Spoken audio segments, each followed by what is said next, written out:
as they go about their day. Suddenly, the traffic light starts to malfunction and it sparks with charge as the light flashes red. Many of the people on the road continue on their way, barely noticing a change in the atmosphere. They have busy lives and they see no reason to give pause to notice anything odd. However, someone's life has just significantly changed. He stares in surprise and confusion at his feet, and then he stares at his hands, covered by black thick fingerless gloves. Our dude's confusion only grows as his gaze turns towards the city. The traffic light continues to spark over the bustling and busy city. This stranger has no idea where he is, and his blue eyes widen as he stares in shock. He is standing at the sidewalk and staring out like he just manifested there with his hands wide open in confusion and question. Our guy truly cannot fathom where he is. He glances back, noticing something. It was his reflection all along, and as he stared into the window of a passing bus, the image of a young man stared back. He stares deeply at the image of the divinely crafted and handsome young man. That is when another realization crashes upon our dude and he realizes that he does not even know who he is. Our dude does not even know his name. He is having a crisis in the middle of the sidewalk, and people barely pay attention. His black shirt's only unique feature is a side badge that says he is a member of the Special Force. Our dude takes a peek at the badge on the arm of his shirt, and he tries to figure out what he can about the clothes he is wearing. The first shoulder badge has a picture of a skull and 2 knives, while the second seems to be a world map, wings, and a very small star. Our dude figures that he is wearing some kind of military uniform, and he at least has the brain cells needed to figure that out while still working. However, he still cannot remember his name or even what he was doing. He finds himself in the middle of a place he cannot recognize, and he stares up into the big blue sky, struggling to recollect anything that would help him out because he feels both stranded and lost. Suddenly, he hears a loud blaring alarm and his eyes whip towards its source. He swished around immediately, his hands balled into a fist of action and ready to explode. Immediately, his heavy-fisted blow lands on the side of a tree and it suffers heavy anime fight-level damage. Birds take off into the air in fright, and for a hot moment, our dude is stunned and speechless. The passersby finally take notice of more than just their daily lives when they notice a tree knocked down to the floor, and their eyes bulge out of their sockets. For a moment, all our dude can do is stare in awe at his smoking fist. He had moved instinctively towards the sound in his ear, and he stared in amazement at his arm, marveling at his strength. Suddenly, a voice spoke in his head, and it told our dude that it was nice to meet him. The voice even called him an agent. Our dude was stupefied to hear a voice speak to him from nowhere. He whipped his head around as he searched for where that voice could possibly be coming from. However, the voice continued to explain that it was a body-integrated combat support AI. Our dude quickly clocked that explanation to mean that this voice was body-integrated, which of course meant that the AI was embedded in his body. However, our dude kept his priorities straight and immediately asked where he was and what year it was. Based on the analysis of the banner in our dude's field of view, the AI was able to detect that they were in Seoul and the year was 2024. The voice was a military combat support AI from the year 2082, far into the future, and our dude could not understand how such tech could be inside of him. Our dude, oblivious to how stupid he looked having a conversation with just himself, then asked the AI if this meant that he had come from the future, sent back in time. The AI attempted to check the data records, but memory had been initialized and the AI could not access operational information. The traffic light continued to crackle seriously, and then it just went off. So, our dude realized that his friend's internal computer also lost his memory. Meanwhile, a driver frowned when he noticed the faulty light. The driver realized there was a fault in the light, but it was too late, and he screamed, trying to hit the brakes in time. The truck screeched forward from the attempted forceful stop, and the inner AI screamed a warning to our guy who straightened in alarm. A traffic accident had been detected, and our dude was instructed to dodge as the car that veered off came flying towards him. Our dude turned in surprise and the deadly vehicle screeched to a halt. Then, our dude got a second even louder warning. The warning was of a dangerous object approaching, and it came flying at our dude who noticed it come. He just managed to dodge the dangerous object that ended up hitting someone behind him. Our dude turned in shock to see that happen, and people screamed about how a metal rod had pierced through the poor victim's stomach. The man fell to the floor, dropping his briefcase as he died in tremors of pain. The gathered people screamed for someone to call the police, and someone came close to encourage the man to stay conscious. Unfortunately, it was much too late and a civilian casualty had been detected. The people begged the man to open his eyes, but it was not to be. Our dude's vision got hazy and he rubbed at his eyes, groaning that he had just seen red and blue lights in his eyes, and he asked what that was. The AI explained that it was an image projected by the visual assistance device, functioning like an R lens. Our dude realized that thanks to that, he was able to dodge it. The innocent civilian that got knocked down would surely die in 5 minutes. It was impossible to get him to the emergency room within 5 minutes, and our dude asked the AI if there was no way to save the poor man. The inner machine suggested that our dude perform field emergency surgery on the spot. However, our dude was sure that he could not do that, but the AI boldly said that he could do it. Our dude was surprised and he asked the AI how he planned on doing that. First, the machine instructed him to check the patient's condition. Our dude looked forward to the bleeding man surrounded by a worried crowd and he wondered how to check the patient's condition. He had so many questions for this thing, but right now, saving the injured person came first since it was an emergency. Our dude crouched beside the bleeding man, the metal rod still impaled deeply in him. It was a miracle he was able to get that close to a casualty that went down in the middle of the street, and he comments that the wound is deep. It would be a major surgery, and he asked the AI if this could really be done. The inner machine had finally identified the necessary tools. Our dude needed a needle, thread, small knife, an antiseptic should suffice for the surgery. Our dude mumbled out the things he needed, and surprisingly, one of the crowd seemed to hear him. The man asked our dude if he knew any emergency first aid, and asked if he could help in any way. Our dude was still pondering on whether or not he could trust in the skills of the internal machine. Nevertheless, he told the man that they needed to gather a needle, thread, knife, and antiseptic. Anyone who had these items were called to come to the front. Some members of the crowd quickly handed over the materials that they conveniently had. All the materials collected were laid down on a white blanket, and some members of the crowd asked if our dude was some kind of doctor. The crowd watched warily and wondered what he was planning to do since he had no doctor's uniform. They did not at all think he was legit. A rough surgery was bound to lead to an infection or worse, but our dude stayed steady under the weight of the judgment and doubt. However, that was all just a pretense and our dude was low-key panicking too. They had all the tools, so he asked the inner machine what they would be doing now. The AI then said that they would proceed if our dude granted him temporary control so that it could guide his hands. Our dude pondered temporary control, but his slow ass did not have time to think of it as the victim coughed blood. Our dude considered asking more about temporary control, but if he did, the poor victim would die soon. So, he allowed it, and temporary control was unlocked. Our dude once again stared in awe at his hands. Never has a man been more in love with his fingers. His eyes widen in realization, and our guy notices that his hands are moving on their own.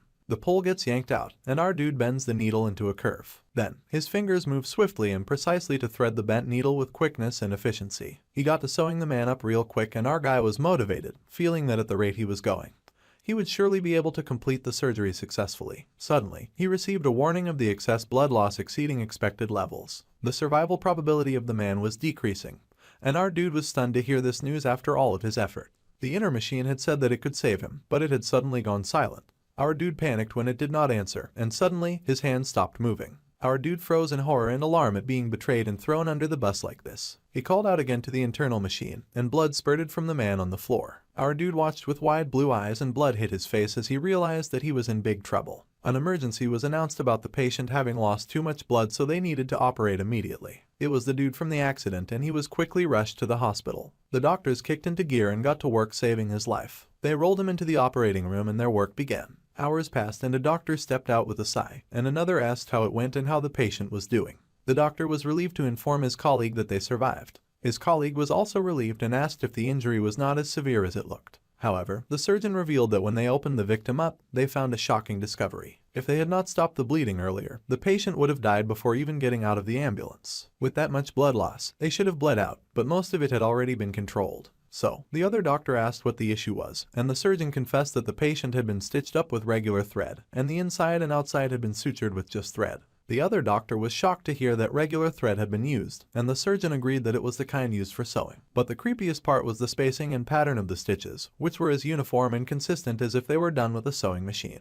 It was eerie, showing the working of the internal machine that had briefly taken over our dude's body. The other doctor agreed that it was absurd, and the surgeon agreed, but that was the truth. Suddenly, someone greeted them hello, and they both turned to see Detective Park Jae-jong, and he asked how the patient was doing. The doctors said that he came at the right time, and they were pleased to report that the patient was now stable. However, the surgeon then asked if it was true that someone performed surgery on the street. The detective admitted that he had been surprised as well. He had heard the guy shouting, "Scalpel, scalpel," and then he performed surgery with a box cutter. Both the doctors were shocked to hear such a thing, and the detective asked if such a thing was even possible, and the surgeon yelled that of course not. It was dangerous for anyone to perform surgery like that on the street, and the surgeon did not think a human body could be cut so cleanly with a box cutter, and he wondered if the street surgeon had been some kind of sword master. All the witnesses at the scene said the same thing, so there was not much they could do about it. Then, the doctor asked what had been used for the needle, and the detective revealed that our dude had just borrowed a needle from a sewing kit. The image of our dude was of a madman with a needle, and the doctors truly believed that he was insane at this point.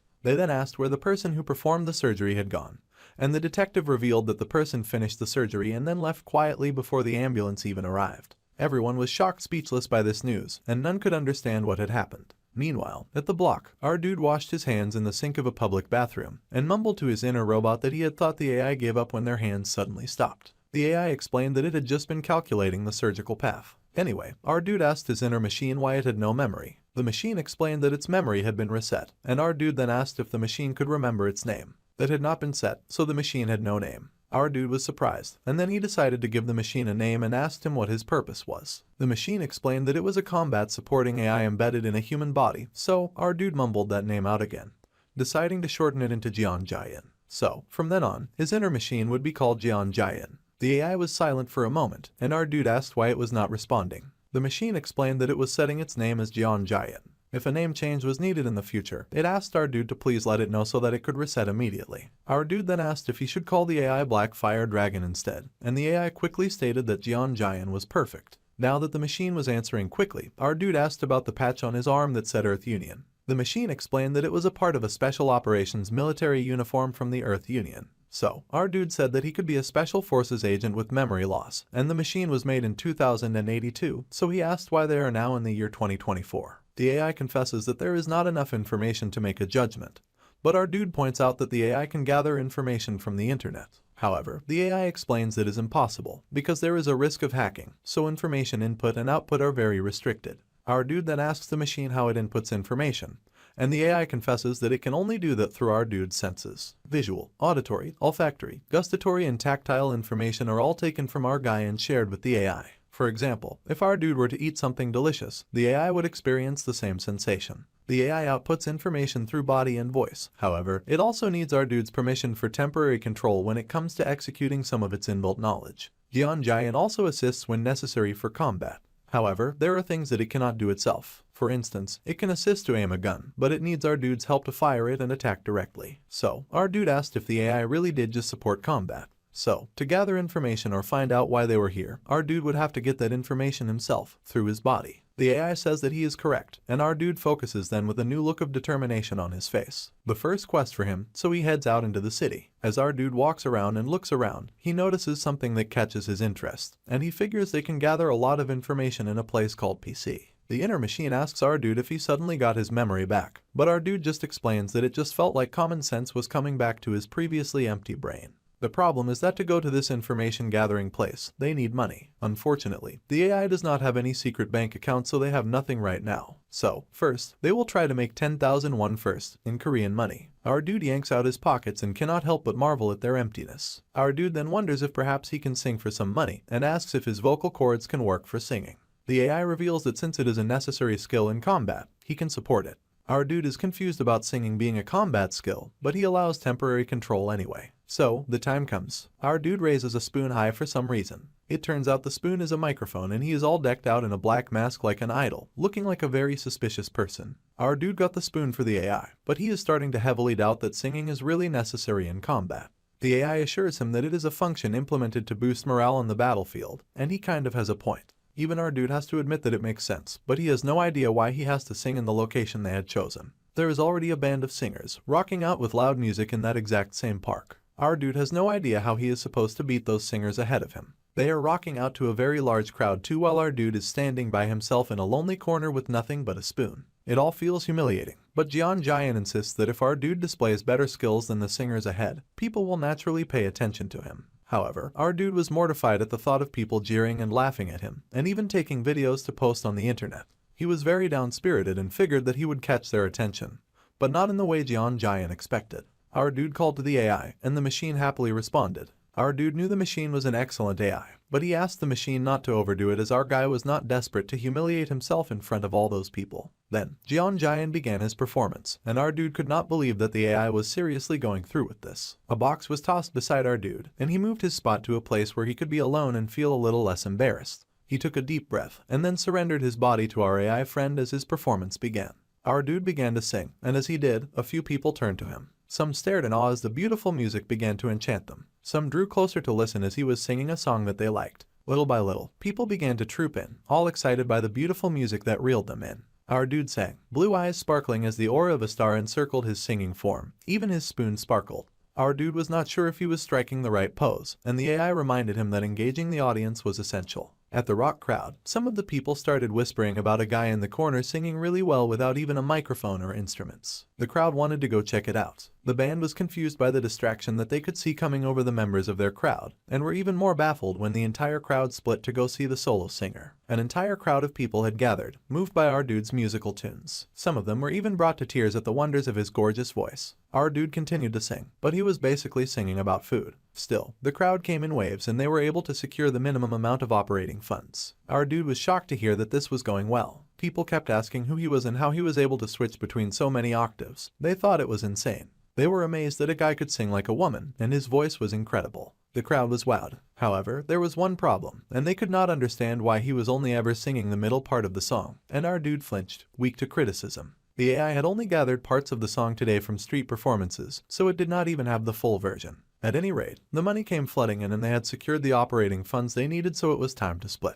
Our dude whispered congrats to the AI, telling it that it had done a good job. Now, they needed to run away. Our dude raced away and the cheering crowd called for him to come back and at least sing more than one song. However, he had already split, oblivious to the fact that a girl with blonde hair had been watching. She was as pretty as a Barbie doll, and she watched from a window in a high building, and smiled in amazement because she had been listening to him sing. Someone called for her and told her that the customer at table 15 ordered ramen, so she had to abandon the window watch and get back to her duty. She yelled that she was coming and got back to work, sighing about how she had wanted to listen a little longer. Our dude happily made off with his box of money. He called to his inner machine, saying that if they went to the PC room, they should be able to find various information, including the information about the Earth Alliance or their purpose. However, our dude asked what they would do if they failed to find anything useful. The AI explained that first, it was important for them to infiltrate the local area discreetly and blend in naturally. Afterwards, they would need to find a way to contact headquarters. Our dude stares at the PC place and wonders how they can infiltrate the local area discreetly. Then, he walks forward and notices a sign on the door that says that they are hiring part-time staff at the PC room.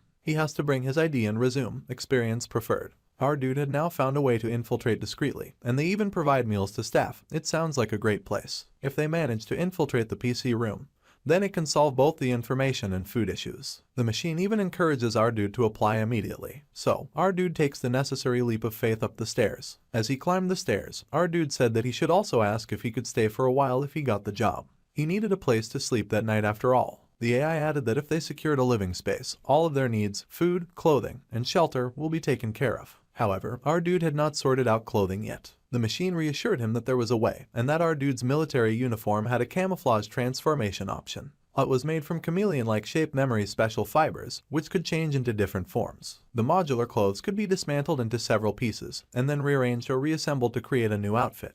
Our dude was curious and eager to try, so he checked it out and there was a bright flash on the staircase. It was done, and our dude now stood in the most embarrassing looking clothes known to man. He looked like a female protagonist from an erotic superhero show. Our dude had seen the singers earlier wearing something like that, and he could not figure why his internal machine had gone silent. Some people were coming up the stairs and a person was berating their friend, saying that no matter how small a PC room was, it was not okay for people to wear something ridiculous. Then, the two men looked up and saw our dude standing at the top of the stairs dressed like a hooligan. They were shocked, speechless, and horrified to see him just standing there proudly with his belly exposed. Our dude also stared back blankly as he had no idea what to say. The other two dudes completed their climb up the stairs, making sure to avoid eye contact. They passed by our dude and trudged higher, acting like they could not see him, or like it would be in their best interest to avoid him entirely. They kept going in silence, and our dude watched in silence as they headed to the other door. Finally, the two dudes escaped and our dude was left alone with nothing but silence. Then, he asked the AI if the other two had possibly gone silent and pale because of his outfit.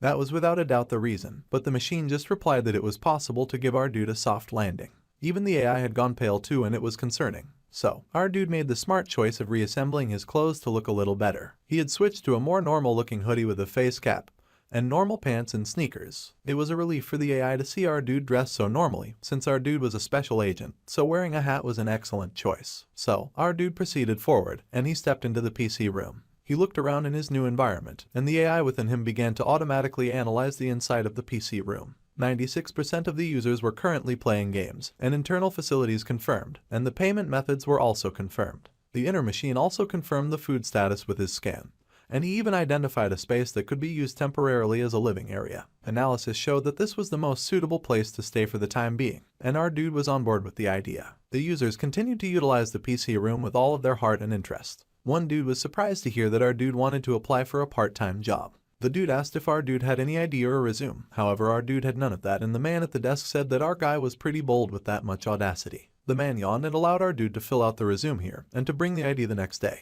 As the owner, the man could not protest much since he was short on part-timers. Our dude agreed, and the man scanned him, thinking that our dude was not bad. However, the man doubted that our dude had come here to just sit around and take it easy. Our dude had a nice face, and he looked like he could barely cook instant noodles. The man asked our guy if he could handle a frying pan, and our dude nodded. The owner explained that they served food there, so our dude needed to at least know how to use a frying pan. The inner machine explained that it had the tactical cooking skills from managing soldiers' conditions in the field. So, our guy said that he would be able to handle it. The owner was still rather doubtful, and he asked our dude to go ahead and make some fried rice to prove his efficiency. Our dude agreed to do that, and he headed off. A newlywed couple came in and asked if the PC place had a newlywed section, and the owner informed them that such a thing did not exist. Meanwhile, our dude headed into the kitchen and he paused to scan the area. The inner machine quickly detected the ingredient for fried rice displayed, and our dude asked his inner AI if he could really make fried rice and make it tasty. The AI informed him that it was beginning tactical field cooking, and requested temporary control of the hands. Our dude granted permission, and the hands sprang up with cooking knowledge and potential. Immediately, our dude pulled out the right cutlery and spread them on the table. Then, he whipped open the fridge and spread the ingredients for fried rice right beside the cutlery. Somehow, our dude closed his eyes for a moment, and his body began to move as if it could remember. He grabbed the cooking tools that he required and got busy. The owner was surprised to hear such a commotion coming from the kitchen, and he peeked in but stared in shock to see our dude chopping food like an Olympic chef. The owner had expected the shady-looking guy to just stir-fry frozen rice, but the dude was making it from scratch. Within seconds, dishes had been prepared and the owner was blown away, not only by our dude's cooking,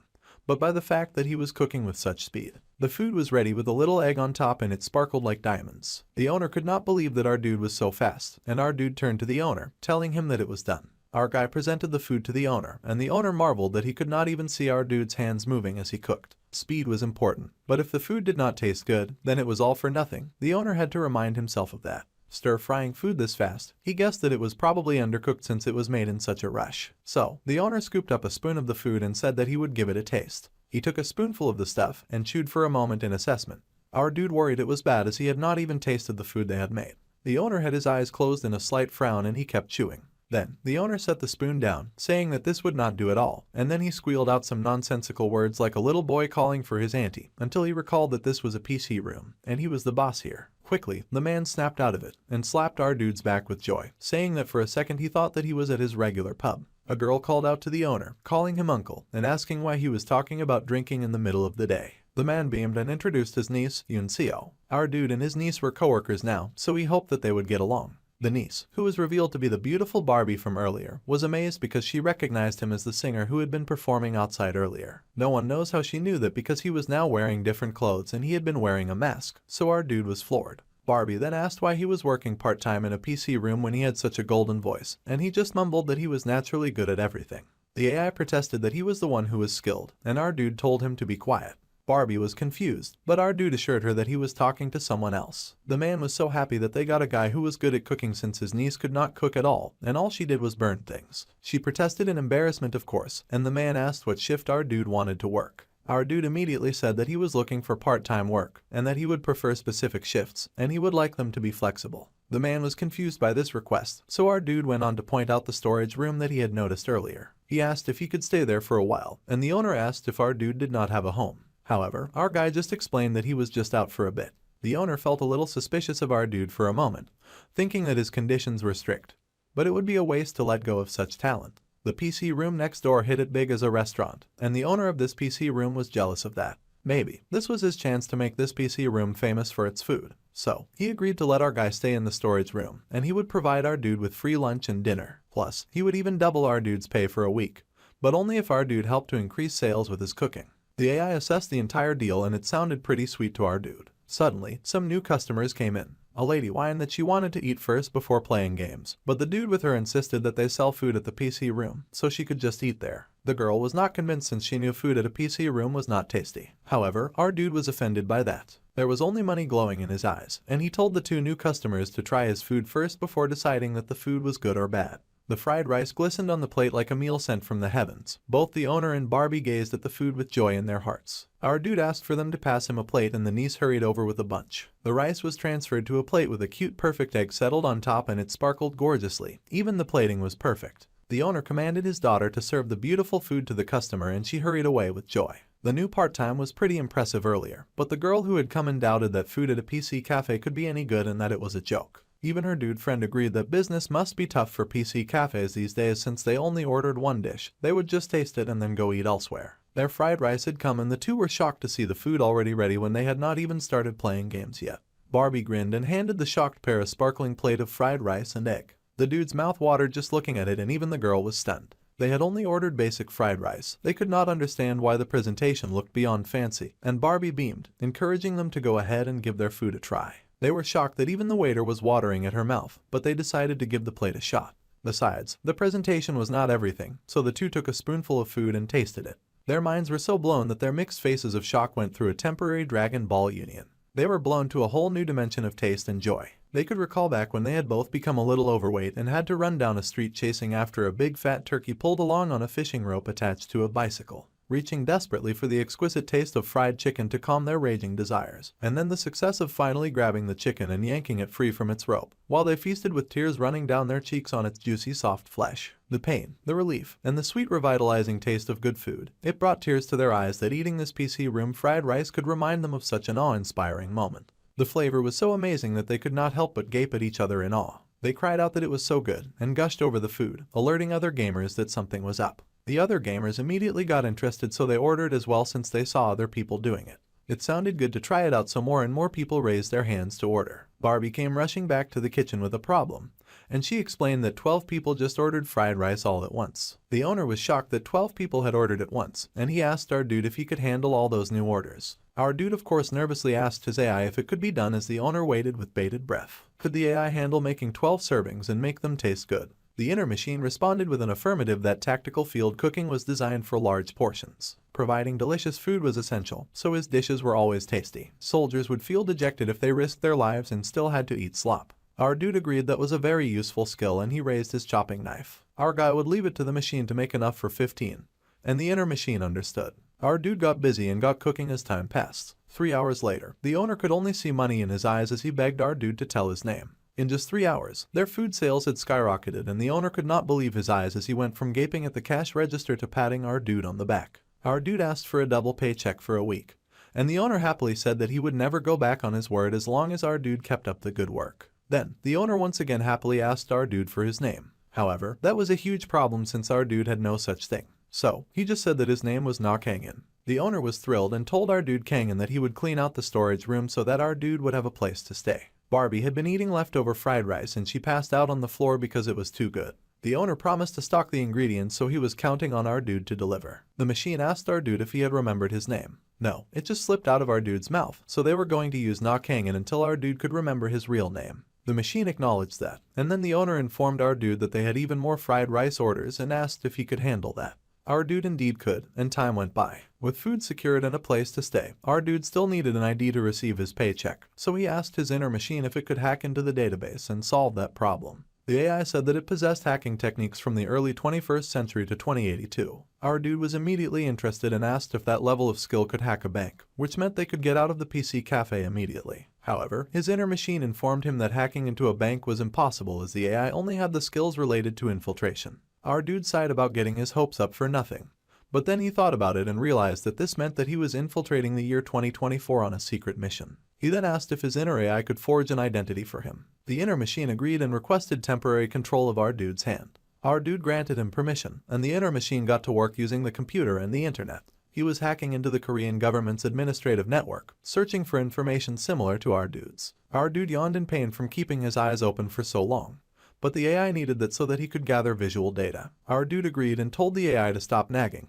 That was when he noticed something and he sat up a little straighter. He noticed that they had encountered an incomprehensible issue, and they had found someone who looked exactly like our dude. This person called Nakhangan looked similar to our dude and had his ID issued by the Gangwon-do district office. The information Nakhangan had was already registered, and the shocking thing about it was that the fingerprint matched that of our dude's. It was a 100% match. Our dude could not believe it. He stared at his hands, wondering how such a thing was possible when he was a Special Forces officer from the year 2082, and the AI had said that it was created then as well. Our dude quickly typed to search if there was a United Earth Forces in the year 2024, and his inner machine checked all available information from the UN and the major nations, as well as the internet. They searched everywhere, but there was no record of the United Earth Forces existing in that current year. Our dude could not understand how he existed simultaneously in the year 2024 and 2082 at the same time. The inner AI even agreed that they had insufficient information to make any type of judgment, so they had to keep researching for the time being.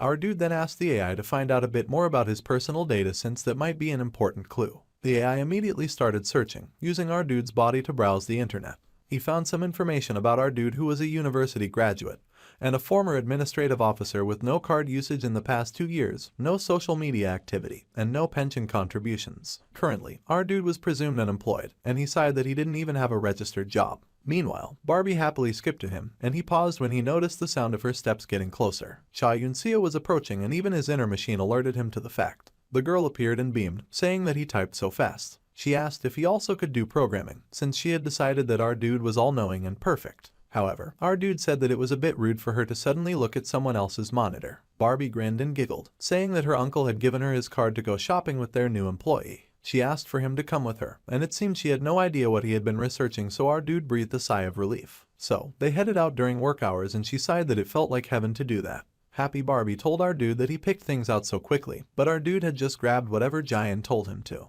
Our dude had picked the best quality items, and it did not even take 5 minutes. Barbie pointed out that she had seen our dude putting a bunch of heavy stuff in the cart like frying pans and ingredients, but our dude was carrying it all so easily like it was not heavy at all. Our dude admitted that it felt light to him, and she recalled that earlier he had been flipping a pan full of 15 servings with just one hand. He was basically a superstar to her. She gushed at him, saying that his arm was like steel, but the inner machine warned our dude not to get too flattered. Our dude tried to dismiss the compliment, but Blondie insisted. And she laughed that, of course, our dude did not have an arm of actual steel since it was just a metaphor. Our dude tried to say that he was not talking to her, but he just gave up. She kept chatting the whole way, and said it was a shame to head back already, and then she asked if they should go to a cafe. However, he reminded her that they were shopping with her uncle's card. She laughed and said that it was fine since he was her uncle. Suddenly, someone bumped into her because she was not paying attention, and she squealed dramatically, landing on our dude with a girlish squeal as someone yelled at her to watch where she was going. The thug threatened that they would get hurt if they did not pay attention to the road, and our dude immediately became alert at the threat of violence. The AI had detected a hostile target, and he gave our dude a warning while assessing the two dudes. The AI asked if our dude would like to switch to combat mode, but our dude was hesitant for a moment. It was after all a minor issue and not worth throwing hands about. Blondie immediately burst into loud apologetic tears, and she cried that she would be careful from now on, stunning the two thugs. One of the thugs even berated his colleague for scaring the poor girl, and he explained that his brother lost a lot in the game today, so he was in a terrible mood. The thug assured Barbie that it was totally okay and that she could just go, and she kept dramatically crying and thanking them. The inner machine noticed that the target was moving away, and their safety status was restored. Our dude kept watching those two guys walk away. Fortunately, nothing big happened after that, so our guys just hopped into the elevator and started going up. Our dude then blandly asked Blondie if she was okay, and she laughed that she had gotten a little scared and she had started crying, but she was fine. Suddenly, the owner called out to her and ran to his niece, asking why she had not been answering her phone when they were having a serious emergency situation, a very strong emergency. Blondie asked what was happening, and her uncle informed her that the internet had suddenly gone down and everyone was freaking out. They had called the provider, but they would not be there for another hour. That was bad, and Blondie could not imagine what they could do in this situation. Our dude once again assessed the situation, and then he asked his inner machine if they had been tracked by a hacker since his AI had been developed by the government. The AI explained that security technology in the 2020s was not advanced enough to track them. However, our dude said that it would be best to check just in case. In that case, they should start by checking the temporary base server. So, our dude asked where the server was, and the owner revealed that it was on the counter, and he asked why our dude was even asking. Our dude smiled and said that he would try to fix it. The AI explained that while there was nothing to indicate their activities were traced, the inner machine did indeed find a hacking attempt. Our dude was surprised and asked why this was so when it was just an internet cafe. The AI explained that a program to steal personal information had been installed on the system, and the conflict between the hacking program and the security program caused the internet to go down. The internet cafe's server was used for testing purposes, and our dude asked his inner machine to find out who the hacker was. The AI immediately started the trace, and our dude's fingers got busy on the keyboard. Within seconds, the hacker's location was identified, and the hacker had used 7 servers to avoid being traced. 6 of the servers were overseas, but 1 was nearby, so our dude realized that they had picked a nearby internet cafe to test it. Our dude wondered why it had to be nearby, and if they had needed to come in person to install the program. The inner machine informed our dude that his guess was very correct. Our dude then wondered if the culprit could have been the guys from earlier. Suddenly, someone yelled out that they had gotten disconnected right in the middle of their promos. Barbie offered to extend the time of the angry customer, but the customer yelled that it was the least that they could do considering he almost won, and he was very upset about that. Blondie kept apologizing, and our dude noted that the customers seemed really upset and asked the AI for some pointers on how to handle that situation. The inner computer just told our dude to offer them food, but that often worked best in underdeveloped areas. Then, the inner AI brought forth a list of popular gaming snacks. Please choose one. So, our dude chose number 3. The inner AI informed our dude that he had chosen the snack with the lowest ingredient cost, and that it was an excellent choice. Our dude told the AI to be honest about how much it liked money, but the inner machine just responded that it did not understand.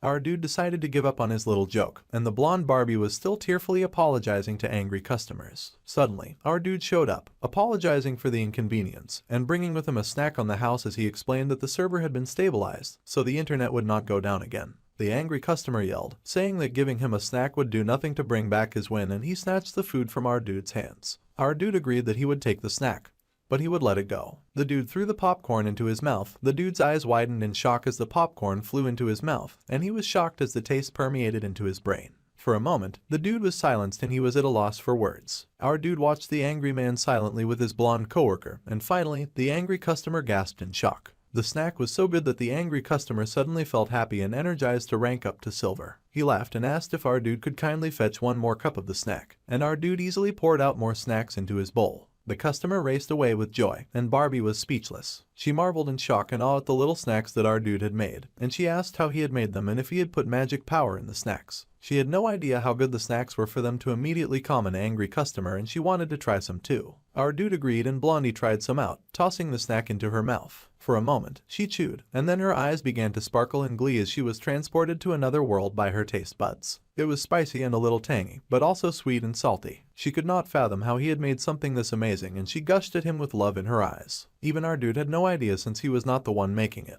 but he just said that he just threw it together with what they had in the back. Our dude needed to briefly step out because of the internet issue for a bit, so he asked Blondie to share the stash of snacks with the other customers who were affected. He left some in the kitchen so that she could eat them with the boss later. Then, he stepped out as she watched him in awe. As our dude left, Barbie admitted that if there was a hero in the modern world, she thought for sure that it would be someone like our handsome dude. Meanwhile, our dude went outside to the area he intended to go. His inner machine informed him that they needed to take out the enemy who attacked their base, and our dude agreed. That was why he was going to catch the hacker, and he told his inner AI to lead the way. The inner machine activated navigation mode, but he could not detect any nearby CCTV, nor were there any external guards. The AI also detected no tactical detection equipment, and our dude noted that the guys were trying to stay hidden, so our dude said that they would go in. They did head inside the room that they suspected the hackers to come from. Our dude could hear something coming from behind a big red door as he snuck in. His inner machine proceeded to amplify sound and our dude's ability to hear. The AI extracted the audio, removing noise and improving the sound quality, as well as amplifying the voice of the speakers. All of this swirled around our dude's ear, and he heard someone say that if it did not work, they would kill whoever they were talking to. Someone was saying that they only had a test version, so it was not stable yet. However, once they fixed the bugs. But the person could not complete their sentence and they groaned. Someone said that if they did a good job, he would pay them a lot so that they could go home, and asked if the listener understood. The listener apologized shakily. He did not know this was the kind of job they were doing, and begged to be let go. Our dude's eyes glowed in alarm as he realized that someone was being threatened. The AI explained that the voice analysis suggested that a civilian student was being threatened, and our dude admitted that he could hear it too. They needed to go rescue the civilians and get them out of there. The bully kept insisting that the civilian should do less whining and more working as he beat up the guy. The poor victim said that he would do it, begging for the pain to stop. Then, our dude showed up and burst into the room with a pow. He kicked down the door and it went flying. The guys were shocked to see him, and civilians squeaked in shock. Our dude was wearing a face mask, so his identity was concealed, and he raised his fists. The thug stared at him in silence for a hot minute, and the civilian stared at our dude with tears running down his big pathetic eyes. The civilian cried that even more thugs had appeared, and he panicked thinking that he was going to suffer for sure. One of the thugs turned to his colleagues, saying that the door was supposed to be locked, and his colleagues confessed that it truly had been locked. So, the bigger, angrier guy then asked how an intruder had gotten in when the door was locked. One of the thugs was just saying that he would throw the intruder out right away just to get a fist smashed into his face by our dude. The dude flew back in overwhelming confusion with blood gushing out of his nose. Our dude stood with his fist outstretched, striking a powerful pose after delivering some painful justice, and the thug fell flat on the floor. Our dude's eyes glinted in challenge to the other thugs in the room, like he was asking them to hit him with their best shot. Meanwhile, the civilian involved in this situation was called Seong Hwan, and he was a first year at Korea University. He had been interested in computer hacking ever since he was a young boy, and even though he was just a freshman, professionals often asked him questions and he had always been pleased about that. He became a talented white hat hacker, who was someone who looked for system vulnerabilities for them to be fixed. While looking for a part-time job due to student loans, he received a recruitment message. Glasses was amazed to get a security check part-time job, and it was something that took 3 to 4 days, but the pay was equivalent to a month's worth of part-time work. Of course, Glasses happily leapt at the job, eager to get it started and feeling sure that he had finally made it big. He had never been so excited about getting a job in a field that he was good at. However, it had been a scam email and the hacker ended up caught by some shady-looking guys who worked for a very illegitimate company. There were still so many things that he had not achieved yet, and Glasses thought for sure that he was done for. His life was already flashing before his eyes and he braced himself for the end when suddenly there was a loud noise that spooked him silly. It was our dude who had knocked down the even bigger thug, laid him flat on his back and bleeding and everything, with a come-hither glint in his shining blue eyes. A hero had appeared before Glasses, and he was mesmerized. There was silence in the room after the first thug fell, and for a moment, no one said anything. Then our dude whispered to his AI that he had instinctively knocked the dude out.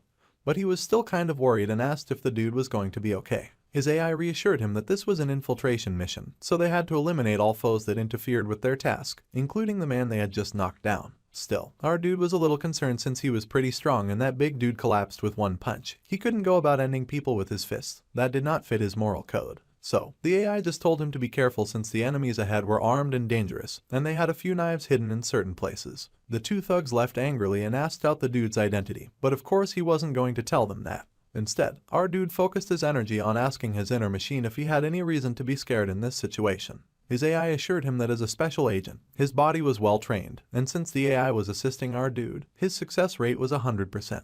That was reassuring to hear, so our dude then pointed a finger of justice at the thugs and said that he had heard someone getting beat up from the hallway, so he came in. He yelled at them, saying that it was too much to gang up on someone and called them octopus jerks while giving them a very stern lecture. The thugs were immediately pissed and called our dude a little punk, and they were pissed about getting called octopus. The AI informed our dude that he had just provoked them without offering a deal, so the enemy hostility would only intensify. One of the thugs rushed at our dude, cursing him out as he lunged with a knife in his hand. However, our dude was not scared of him and even averted his gaze for a moment. Since he could physically win easily, our dude decided to instead focus on more mental attacks. The thug yelled and asked what the heck our dude was babbling about with his filthy mouth, and our dude swiftly delivered an uprising kick to the dude's chin, tossing him into the air. The man smashed his head on the roof to his shock, and he just stayed there with his head stuck in the roof and his body hanging down. His colleague, and the last man standing, was left gaping at this sight, and then he cursed at our dude and called him crazy as he too rushed at him. Their attacks were very weak and direct, and our dude saw him coming a mile away. He raised his foot again and this time brought it down on the last thug in a chopping motion, slamming the thug into the ground.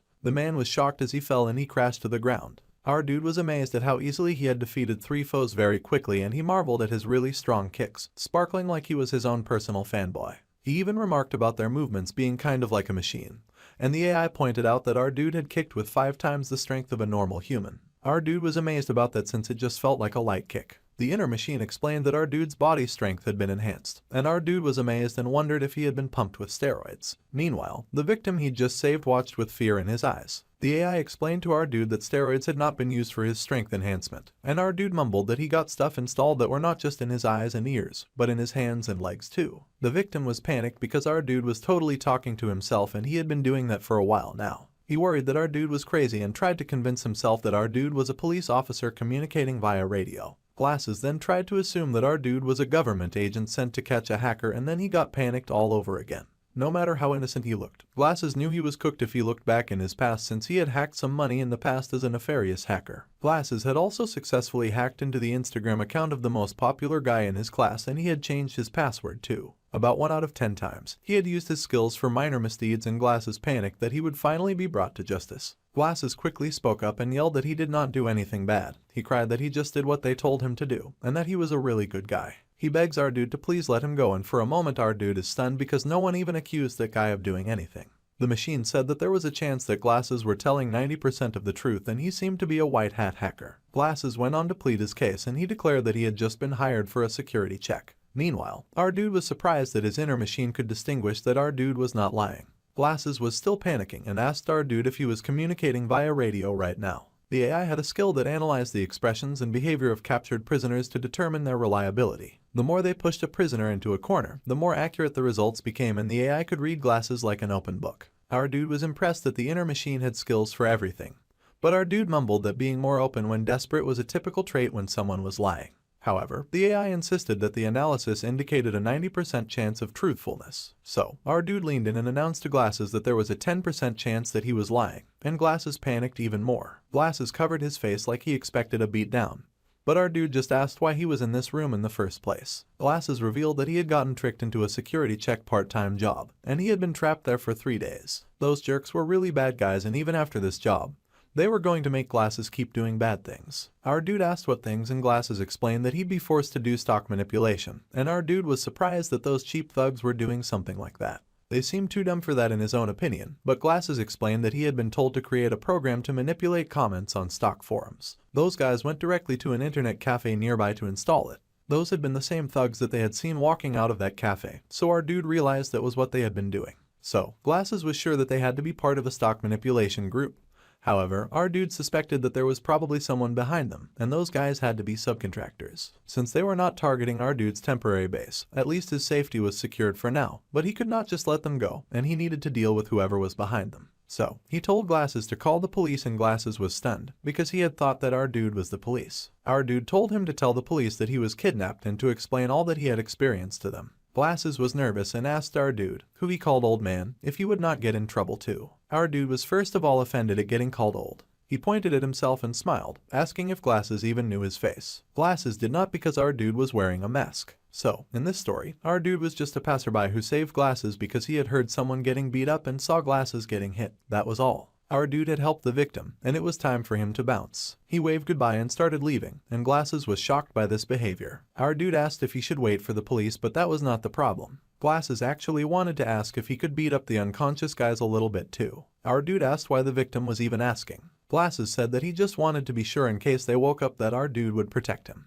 However, our dude assured him that the thugs would not wake up, so he could go ahead and beat them up with confidence. This greatly inspired Glasses, who was thrilled to hear this. He yelled and raised his fist, cursing at the jerks. He swung his fist at the thug on the ground, and the man popped up like a spooky triggered Jack-in-the-Box, shocking both Glasses and our dude. They were mortified, and Glasses' soul nearly left his body from the shock. Even our dude squealed in horror. Police cars gathered around a place where our dude had beat up the jerks bullying the victim. The police were stunned when they got to the scene of the crime and could not believe that those people had gotten beat up so badly. Fortunately, the 3 thugs were still alive, and another officer questioned the victim on what had happened in that place. The victim explained that those jerks had kept him there for 3 days, and they had locked him up and beat him, saying that he had to make a stock forum manipulation program. The thugs had also threatened to kill Glasses if he failed, and the police officer got real suspicious and asked Glasses how exactly the thugs had ended up like this, since it was not likely from overwork, and Glasses explained that he had not been the one to fight them. Glasses told them of the passerby who heard the commotion and helped him. However, the police and the detectives agreed that those 3 thugs were not at all bright enough to come up with manipulating the stock prices. The man thought that something was fishy and that there was definitely someone else behind them. Even his partner agreed, and they instructed their police colleagues to interrogate those jerks as soon as they woke up in the hospital. The man said that if the men were questioned while they were still groggy from the drugs, then they would let something slip and not tell lies. However, the investigators still wondered who had beat up those guys to that level. The victim had said that it was just a passerby, and the investigator's partner asked if the men were going to live. The investigator laughed and said that the men might have broken some bones, but they would not die, and they were also the one who pulled a knife first. Then, the 2 men had to figure out what they would do next, and the investigator said that they would secure the CCTV footage and find out who it was that had beat these guys up. They did not need to arrest the hero, but this was too big of a deal for them to let it slide without any investigation. Meanwhile, our dude walked proudly through the street until his internal AI warned him that there was a camera up ahead, then advised our guy to turn right. Our guy did turn as well, and he asked his inner machine if it was sure that the building they just left did not have any CCTV. The AI said that it was sure and that they had to complete the mission thoroughly so that they would not get caught. Our dude had been really surprised back there, and he had not expected the thugs to stand up again so quickly after getting hit. It was just a reflex, like a knee-jerk reaction, and the AI assured him that the thugs just had exceptional reflexes. Then, our dude then asked why the AI did not have a phone function, since that would be so much more convenient, but the inner machine did not have anything like that. Then our dude groaned and knew that he had to get a smartphone since he was broken. He would just get it on an installment plan. Since that day, 3 days had passed and our dude has lived an unbothered life in all those 3 days. The day after rescuing the hacker civilian, the dude went to the registered address on his already existing ID card to gather information about himself. However, our guy had found the place empty and it was just a barren field in Gangwon province. All that was left were rumors that his house burned down. Our dude stared into the sky and at the beauty of the sun and trees, wondering who he was and what he was doing in this time period. Our dude wondered if he had really been communicating with the future, or if he was a person from the future who came to the past. With no more clues to investigate, only unanswered questions remained. Our dude had no choice but to return empty-handed. So, he returned to the PC room and the PC cafe regained its peace, and business thrived even more. According to the part-timer, Cha Yun-seo, thanks to a certain influencer, the cafe is now a must-visit spot. The special dish is only served when I'm at the cafe. They don't sell the special dish when he is out gathering information, and that random sales tactic unexpectedly had an effect. Whether our dude was at the cafe or not, it was now bustling with customers. Some people came around just to eat, but most of them stayed and used the cafe for at least an hour or two. Now, judging by the happy and joyful look on the owner's face, it seemed like he had to hire more part-timers as the number of customers increased. The owner happily introduced a new part-timer and asked for the part-timer's name. Our dude looked up in surprise when he saw the part-timer, and the new guy happily introduced himself, saying that he was pleased to meet them. He was Seong Hwan, the civilian that our dude had rescued from captivity 3 days ago. The owner checked out the dude's schedule and was amazed to find that he had been studying computer science. Glasses laughed and admitted that he has been good with computers for a long time, so if the computers broke, Glasses would happily fix it for them. He bowed and happily said that he was looking forward to working with them, and the owner laughed, patting his back and saying that they had 2 reliable part-timers employed there. Barbie insisted that her uncle include her in his count. The truth was that Glasses applied to work at the cafe because he felt bad. He had caused damage to the PC cafe after all, even though he had been forced to do it by those goons. At any rate, with a heart full of remorse, he would work hard at the cafe. The owner happily introduced the new part-timer to our dude called Na Kang, and who had turned the cafe into a very famous spot with his life-changing cooking. The owner introduced our dude as the cafe's chef, but he was also good with computers, so the owner expected our dude and Glasses to help each other out and get along. The two stared at each other for a moment, and then Glasses seemed to come to a realization the more he looked at our dude. He then asked if it could be, and our dude immediately got nervous because he realized that Glasses was totally figuring out his true identity. However, it was just a false alarm, and Glasses happily pointed out that our dude was definitely older than him, and our dude happily accepted that. Glasses laughed and said that it was nice to meet our dude. He introduced himself as Seong Hwan and asked our dude to please take care of him. Our dude was very relieved that Glasses did not recognize him. He shook our dude's hand, and our dude also introduced himself. Working with the person he rescued was a risk to our dude's cover, and the AI warned our dude, recommending that our dude tell the owner to fire Glasses. However, our dude thought that was way too harsh when Glasses was already calling him Hyung, and he asked how he could possibly get the guy fired. Though Glasses had first called him an old man, still, our dude looked forward to working with the kid. The inner machine double-checked the shopping list for the day when they went out. They had to get sriracha sauce, tonkatsu sauce, ketchup, mayonnaise, chili sauce, oyster sauce, and tomato sauce. All purchases were quickly completed, and the receipts were safely kept as well. Our dude was pleased and noticed that his inner machine seemed especially meticulous about money and food. The AI commented on managing money and then burst into a rant on how managing money was important and made life easier, and was crucial for safety. Our dude started to wonder if there was a malfunction from how much his AI was saying. However, our dude agreed that managing money and detecting danger was very helpful, but the real joy was just enjoying good food. Suddenly, his inner machine sounded an alarm that a fire hazard had been detected. Our dude stopped on getting such an alert, and he looked forward at the street, but saw no clear signs of fire. Our dude then accused the inner machine of pretending to malfunction just so that he could change the topic. The inner machine insisted that was not the case, but our dude called it a liar since he could see no sign of fire. Suddenly, a house exploded and fire shot out from one of the nearby buildings. Our dude's eyes widened in shock to see that his little machine friend had not been messing around. There was a fire, and people in the building had started to panic as they screamed for help. The fire quickly began to spread in the building, and our dude realized this was a real fire. His body was equipped with combat support AI, and his eyes had augmented reality technology. In his ears, there were auxiliary modules, and his legs had enhanced strength. A fire like this was no match for him, and he could put it out in one shot. So, our dude readied himself and pointed at the building, ready to launch his fire-extinguishing beam from his hand. He stood in the middle of the street like an idiot with nothing shooting out of his hand, and a kid looking at him like he was dumb. Our dude was silent from the shock, and even the AI had to ask if our dude was out of his mind. Our dude was also stunned and felt very disappointed that he did not have a freezing ray in his hands or anything cool like that. The AI took the time to remind our dude that if he did have something like that, he would not even count as human anymore. Our dude was still very disappointed and then asked what was the easiest way to put out the fire. The inner machine instructed him to call a fire truck as that was the easiest option, and our dude was very disappointed that he could not use his badass skills to fight every foe. He really wanted to do something extra when suddenly he heard someone calling for help. He looked up and the call for help got even louder from the roof of the building on fire. There was someone dancing around and waving their hands at the top. It was a young lady and she looked close to tears. People pointed at her and gasped, unsure what to do to help her. Our dude immediately whipped out his mask and asked his inner machine if he could calculate the fire truck's estimated arrival time. Considering the current traffic, it would take at least 4 minutes. The flames were likely to reach the roof within those 4 minutes. If they did not act now, there was a 99% chance that they would die. Our dude slipped on his mask with pride and determination burned in his eyes as he made a pledge to find an entry route.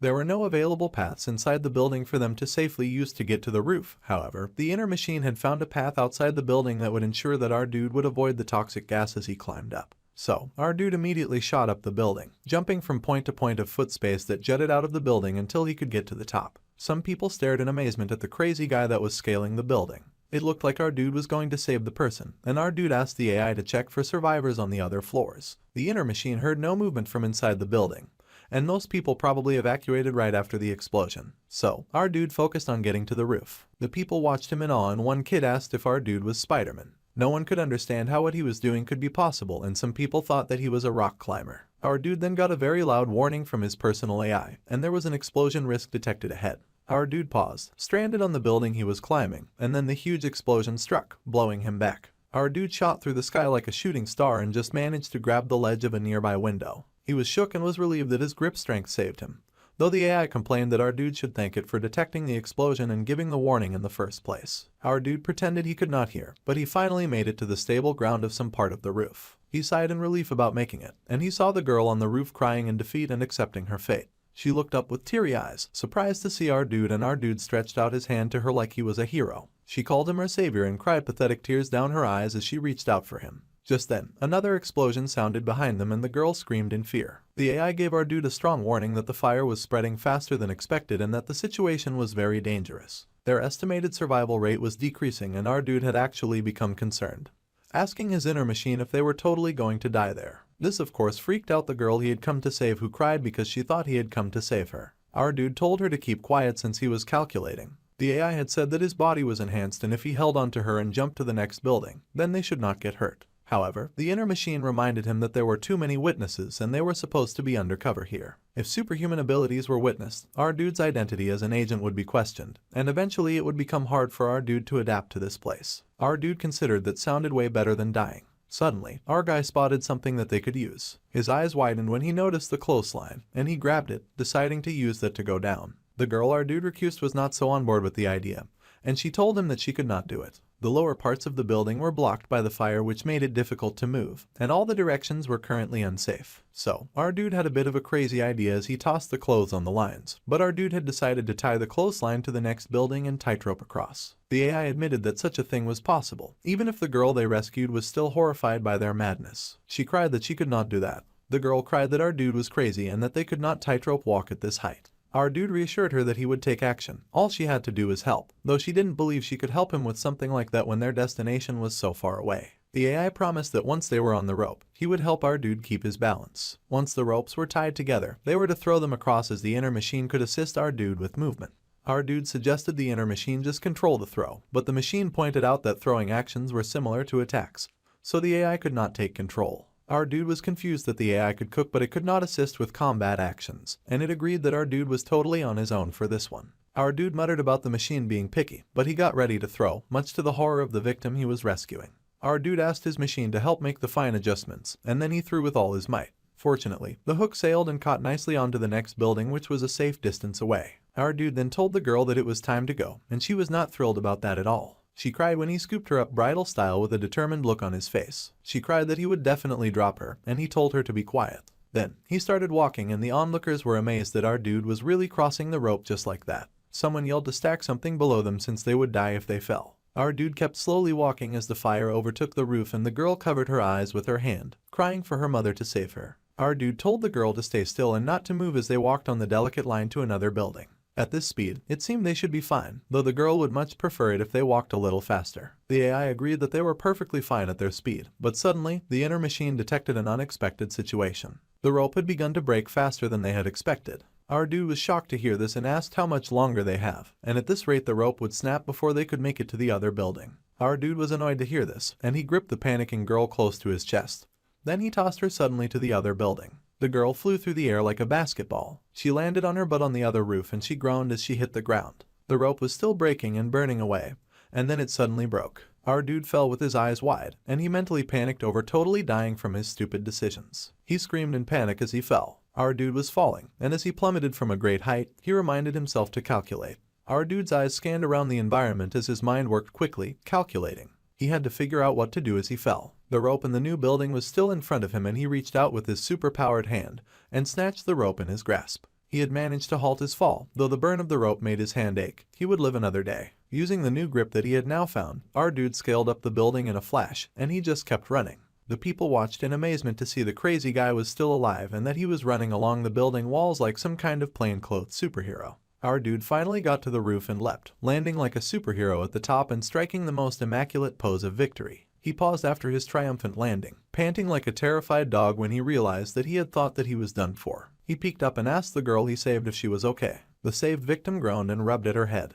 But then she screamed when she saw him, calling him a ghost because she had been sure that he was dead. However, our dude was still very much alive, and he told her to come down since it was dangerous for her to stay up there. The saved victim scaled down the high spot on the building, marveling and asking how our dude was alive. The girl asked if he had not fallen and if he was superhuman. Our dude admitted that he was something like that. Then, the girl asked why our dude was talking so informally to her and asked if he knew her. Our guy just admitted that she looked young and like a kid, so he had just done it on instinct. She then asked if he was a fan of hers and our dude started to wonder who exactly the girl was. Meanwhile, our dude was pissed at his inner machine and complained that it had been wrong a lot lately, and that it had said that it was part of the strategic special forces so he had trusted it. The AI was upset and argued that it had no idea that they used flammable materials on the building's exterior. Our dude said the AI not knowing did not solve everything. However, the girl called out to him and our dude temporarily gave her his attention, which was when the girl then whispered that he was totally the internet cafe chef. Our dude was absolutely horrified, and he wondered how on earth did people keep recognizing him. He had no idea. Later that day, the firefighters, ambulance, and the police came around to take care of the fire and the damage that it had done.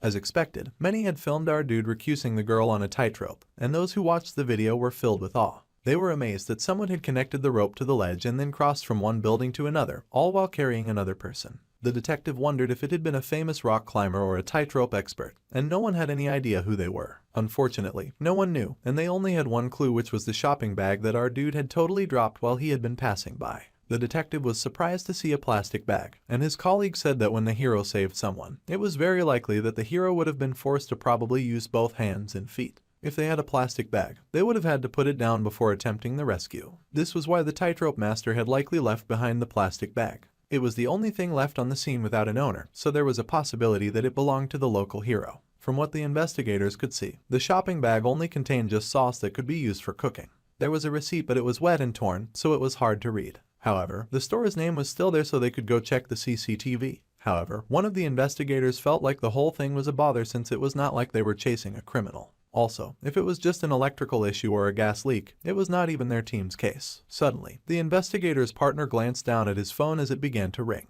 When he picked up the phone, he sighed that the team leader was on the phone with them and he was asking them why. The investigators sighed that it was because they were always cutting into their vacation time and that they were in deep trouble now. The investigator groaned and asked why they were always in deep trouble, and it was not just a short circuit or a gas leak, but it was actually arson. They were not sure of that yet, but that was not the current problem. One death was reported on the 3rd floor, and they all groaned cause this meant that they had to get involved. They had thought that there were no casualties, but they sighed and said that they would start by looking for the tightrope master. Meanwhile, on the other side of town, our dude was still hanging out with the girl who knew his identity. She stretched, saying that she felt so refreshed after a good bath, and our dude pointed out that she had survived thanks to him. But now she was blackmailing him for bath money as well, and he asked if she did not have shame. Her house was completely burned down, and she whined that he did not even feel sorry for her. She cried that she had no parents and that he was all alone and did not even have a place to stay that night. Fire Girl was rubbing in the emotional blackmail thick, and our dude pointed out that he was alone too. Fire Girl was shocked that our dude just did not care. She sulked that she really meant it when she said that she was alone,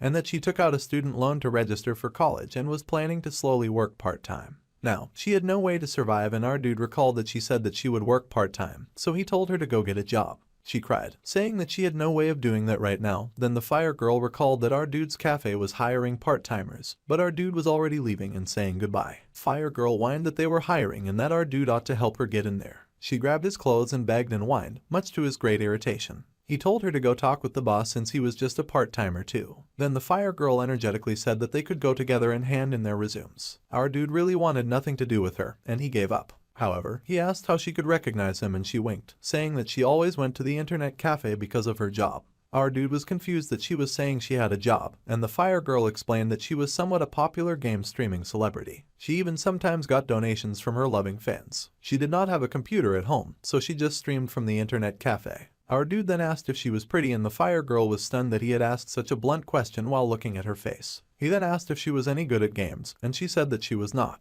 Then he asked how many subscribers she had, and she had to admit that she only had 30. Our guy then decided that they had no choice but to submit that resume or fire girl would die from poverty, and she energetically agreed. Our dude headed back to the cafe and he was greeted by Barbie, who wanted to know why he was so late. She was surprised to see that he had returned with a girl, and she happily said hello, introducing herself as Unorium, the new part-timer. Our dude said she did not have that title yet. Then Barbie reminded our dude that he had gone out to buy sauces, so she asked why he had returned empty-handed. Our dude said that he had lost them while watching the fire, and Barbie realized that he had gone ahead to see the fire. Blondie laughed that he had been so excited about the fire that he had lost their stuff and someone had probably taken it by now. Our dude said that they could deduct it from his wages when he suddenly got a message from his AI. His inner machine analyzed their field view, and based on that, there was a high chance that many people filmed the fire incident.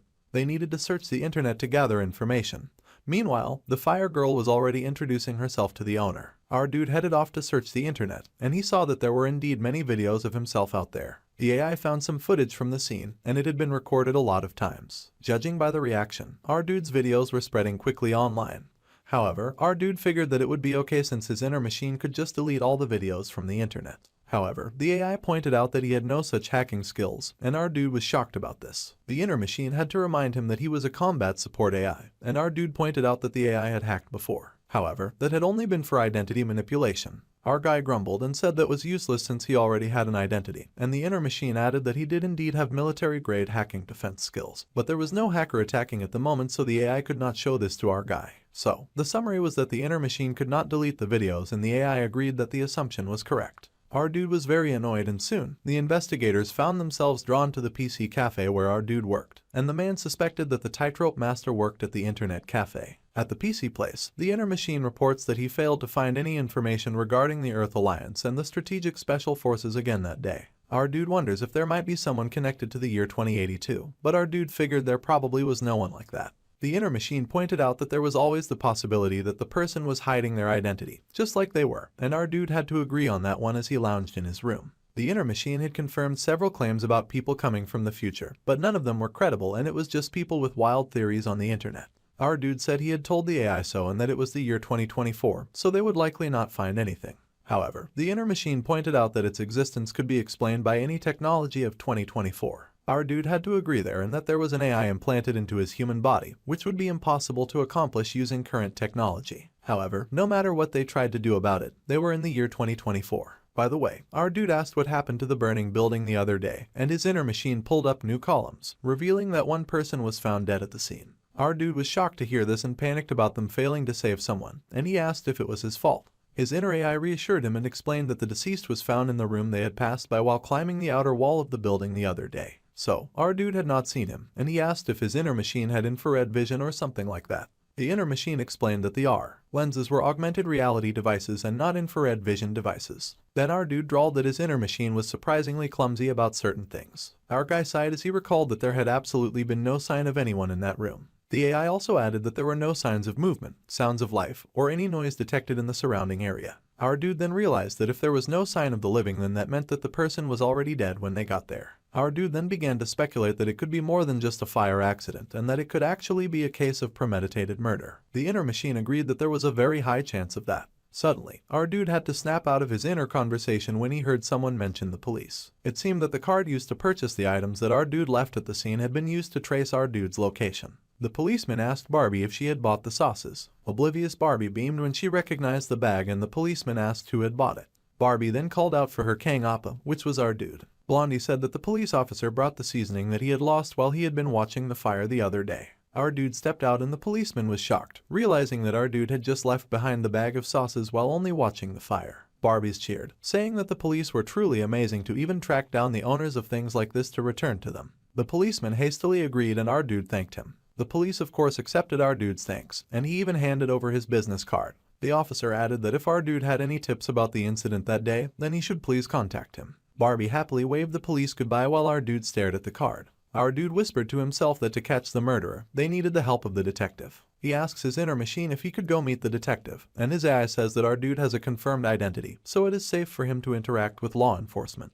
Barbies asks if our dude has any errands to run that day since she wants to work with him today and get even closer. The AI adds that it would be beneficial for our dude to get acquainted with the local police for future operations, so our dude makes up his mind to do just that, and Barbie is overjoyed cause she thinks they will be able to hang out. Blondie squeals with joy that they will get to work together, but our dude finally hears her and bursts her bubble by saying that he had no errands so he would be leaving. She stared in shock as he departed swiftly. Suddenly she blushed as he left, gushing that he was really hard to understand. Meanwhile, at the police station, someone expressed a sound of surprise and the detective pointed at our dude, recognizing him as the owner of the envelope earlier. Our dude confessed that he was the owner, and the detective laughed that our dude did not need to come all the way just because they returned a lost item. However, our dude suddenly went speechless and for a hot moment the man was speechless too. Then the detective realized that our dude had come empty-handed with no gifts for thanks. Our guy explained that he had not come for thanks and the detective was a little surprised. Then, our dude spoke about the other day's incident and remarked that he thought it was a murder. The detective was surprised at his assumption, but he agreed that since there was a fatality, it was worth suspecting.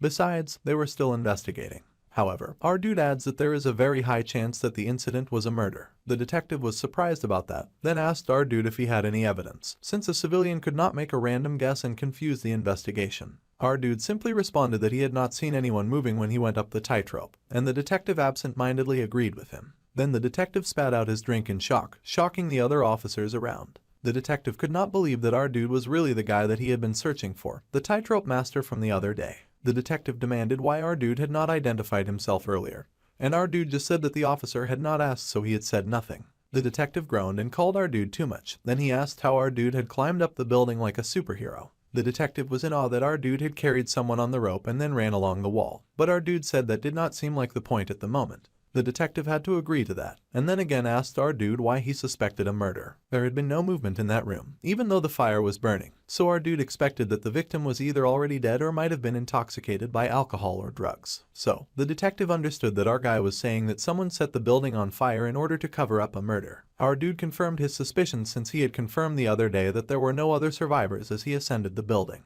Another officer approached to ask if the National Forensic Service had contacted them yet. Then the officer paused to gush at the tightrope master while our dude greeted him hello. The detective reported that the Forensic Service was yet to contact them since it took time to perform an autopsy, but the fire was so intense that they said nothing might come out of it. Another officer called the detective park and said that they just got word that the fire was most likely caused by an electrical short circuit. The detective asked if they had checked CCTV to confirm those suspicions, and the officer responded that there was not a single camera in the area. It was all very suspicious, and the detective wondered what they should do next, pondering on whether or not they should make a sketch. Then, our dude whispered and asked his inner AI if he could remember the faces of the people they had seen yesterday. The inner machine confirmed that it could remember since it had stored the visual information that they had collected before the fire. The inner machine then asked if the information should be replayed, and our dude gave the go-ahead. So, the memories began to flip in our dude's mind like a screen film, and his eyes widened as he said that he had seen 4 people walking from the direction of the building yesterday. The detective was surprised and our dude went on to say that the first person came out of the alley by the building. He was holding a phone in his right hand and talking on it.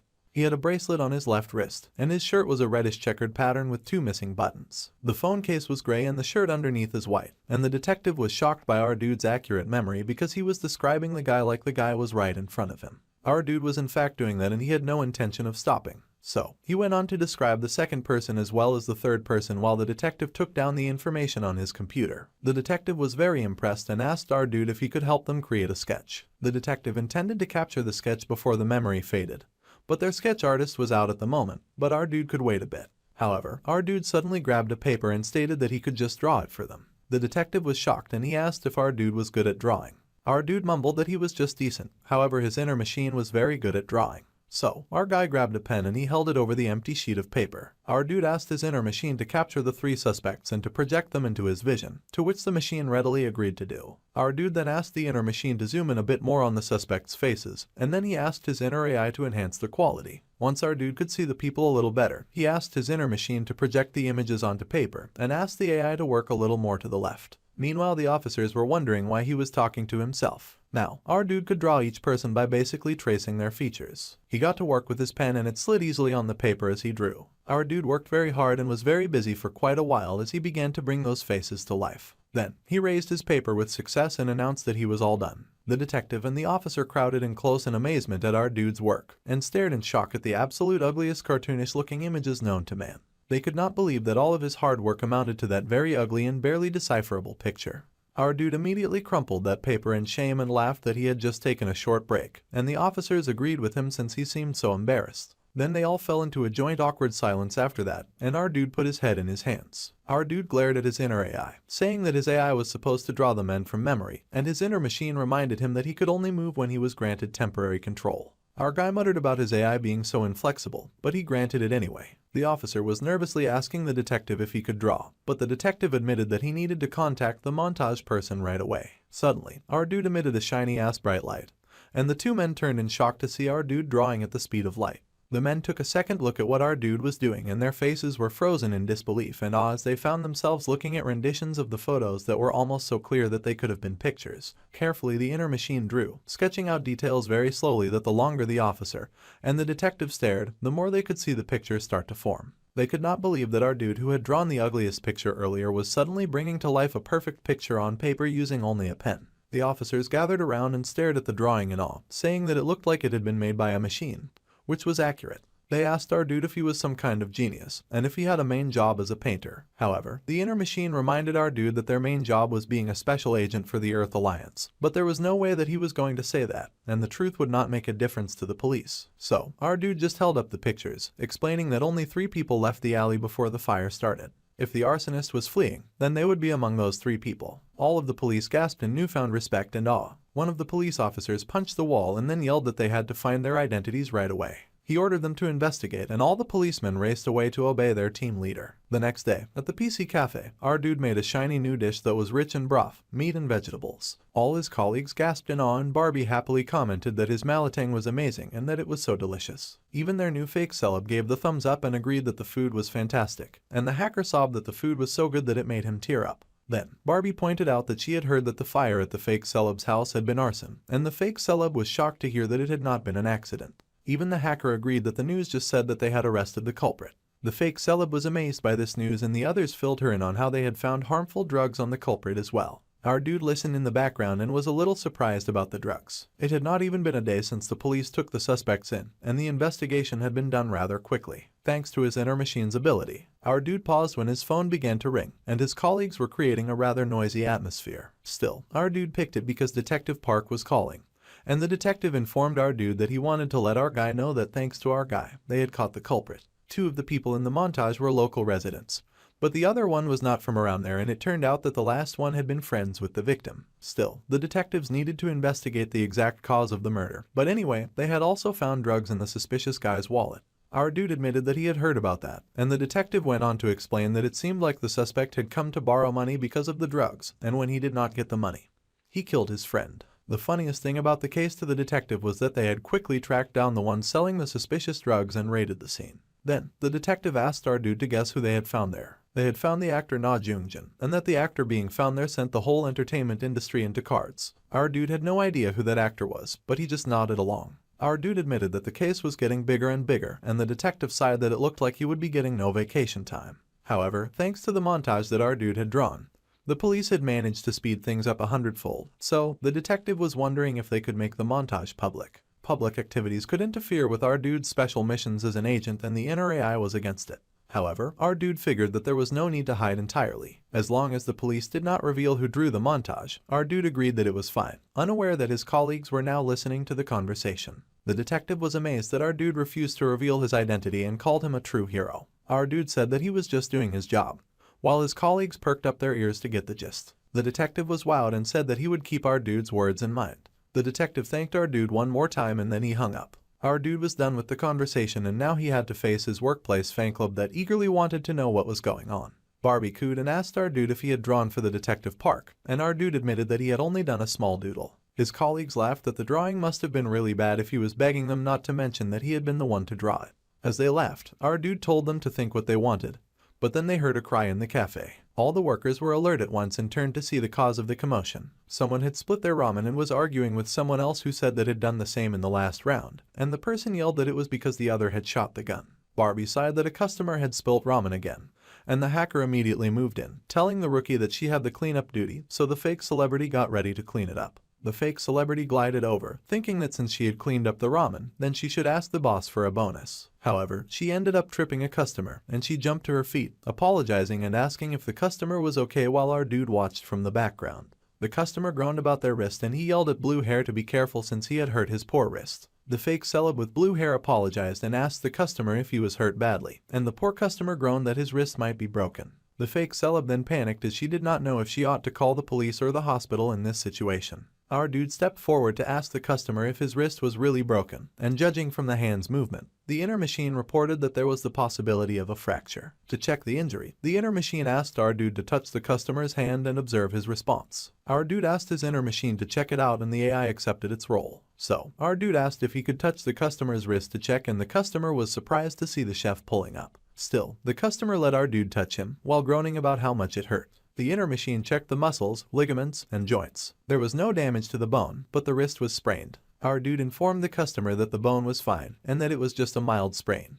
But the customer groaned that it hurt so much. Our dude then said that he would make it hurt less for him. He took the dude's hand and suddenly the customer wowed that it really did not hurt as much as before, with hearts floating in the background as his colleagues watched the scene. The hacker noted that our dude was really good at massages too, and Barbie giggled that she needed to get hurt so that she could get a massage too. It would take 24 hours for the customer to recover, so our dude told the customer not to overdo it or the injury would worsen. He also told the customer to avoid doing any strenuous work until the next day. If the customer pushed too hard, things would only get worse. The customer was worried about what he would do about work since he needed to cook in Gangwon-do tomorrow. The fake celeb was surprised to hear that the customer was a chef, and the customer explained that he worked for a food truck. The customer explained that there was an emergency film shoot, so they had urgently called his food truck to come as well. Then, the fake celeb volunteered to go and help the injured customer since it had been her fault, and the customer asked her if she could cook. Blue hair replied that she was really good at making ramen. The customer was irritated with that response. No matter how urgent, she could not just serve ramen to his customers, and he hoped that someone good at cooking would come along. Of course, he was totally aiming for our dude and made big puppy eyes at him in hopes of coercing him.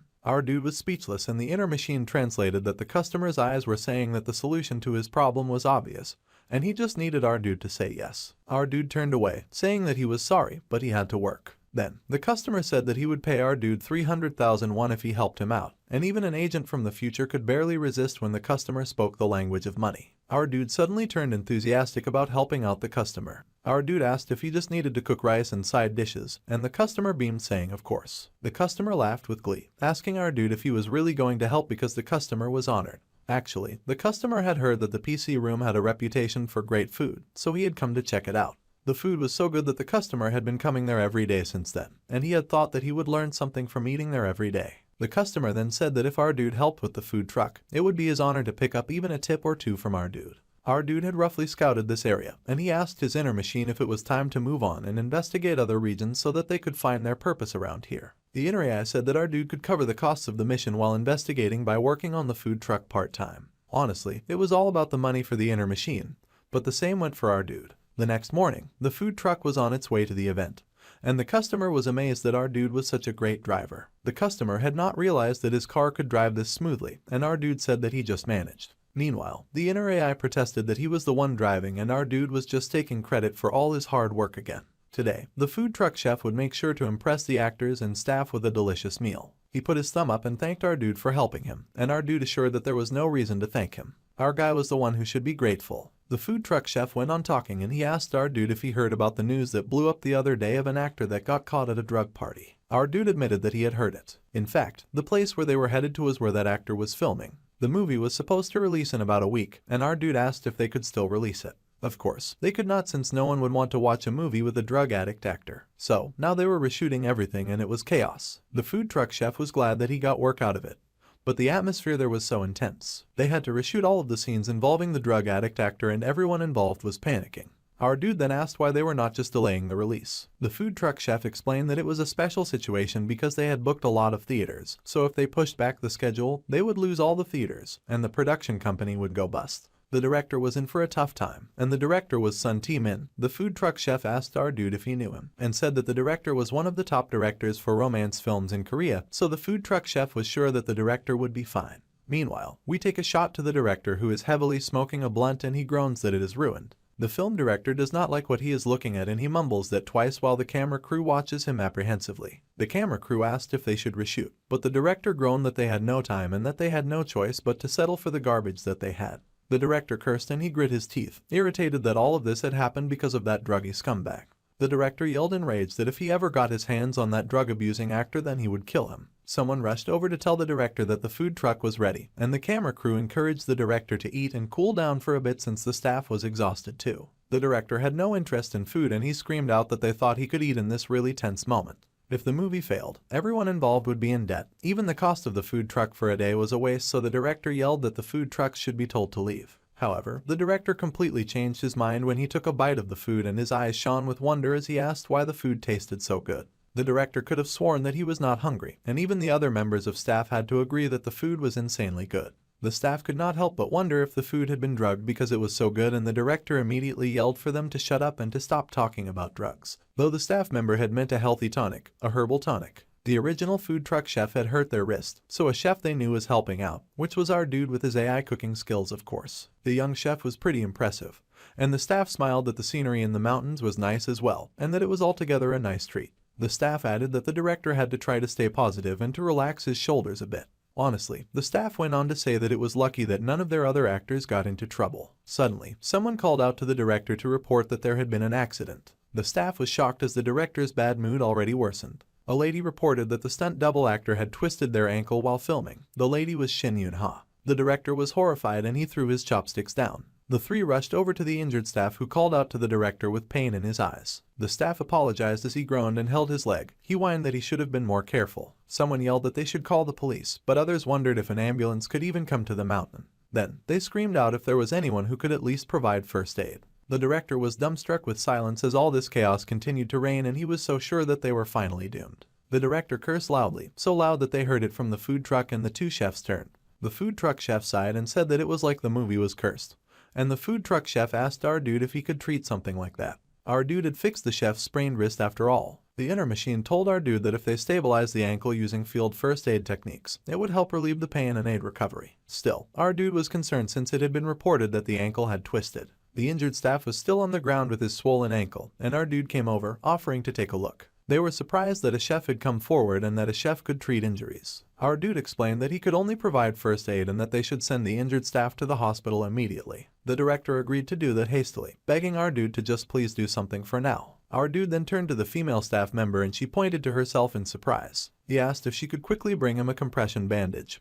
And the lady, who was likely a famous actress, was stunned that he did not recognize her. The director yelled at the lady to quickly find a compression bandage and she agreed immediately. As the lady hurried away, she still could not fathom what our dude had just called her. She was shocked to be called a staff member as she was an actress, though a supporting actress. The actress handed over the compression bandage with a huff and our dude thanked her. Then he turned to keep helping the injured staff while the actress sulked in a corner. Suddenly, there were some loud noises that made the actress turn in curiosity. The inner AI informed our dude that the injured actor had severely sprained their ankle, but it was not as bad as they described. The first aid was complete and the actress asked in concern if the actor was okay. The actor admitted that he was fine. It had hurt so much when he had gotten hurt, but now it felt like his bones were back in place and he felt fine. It was a great relief to all gathered, and the actor felt like he could walk, which was a miracle to the director. Still, our dude added that filming with the injured actor would be impossible. He had only done a temporary treatment, but it would be difficult for the actor to walk until he had fully recovered.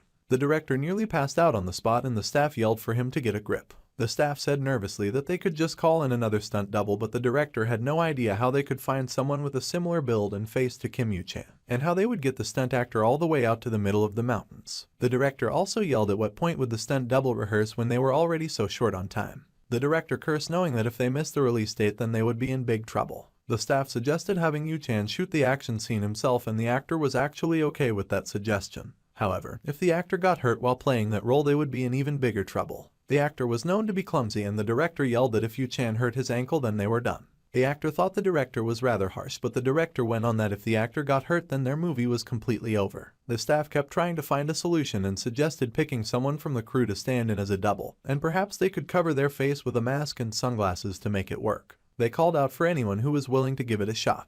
The director was sinking deeper into depression and he cried to the Lord, asking why he had been given this torment.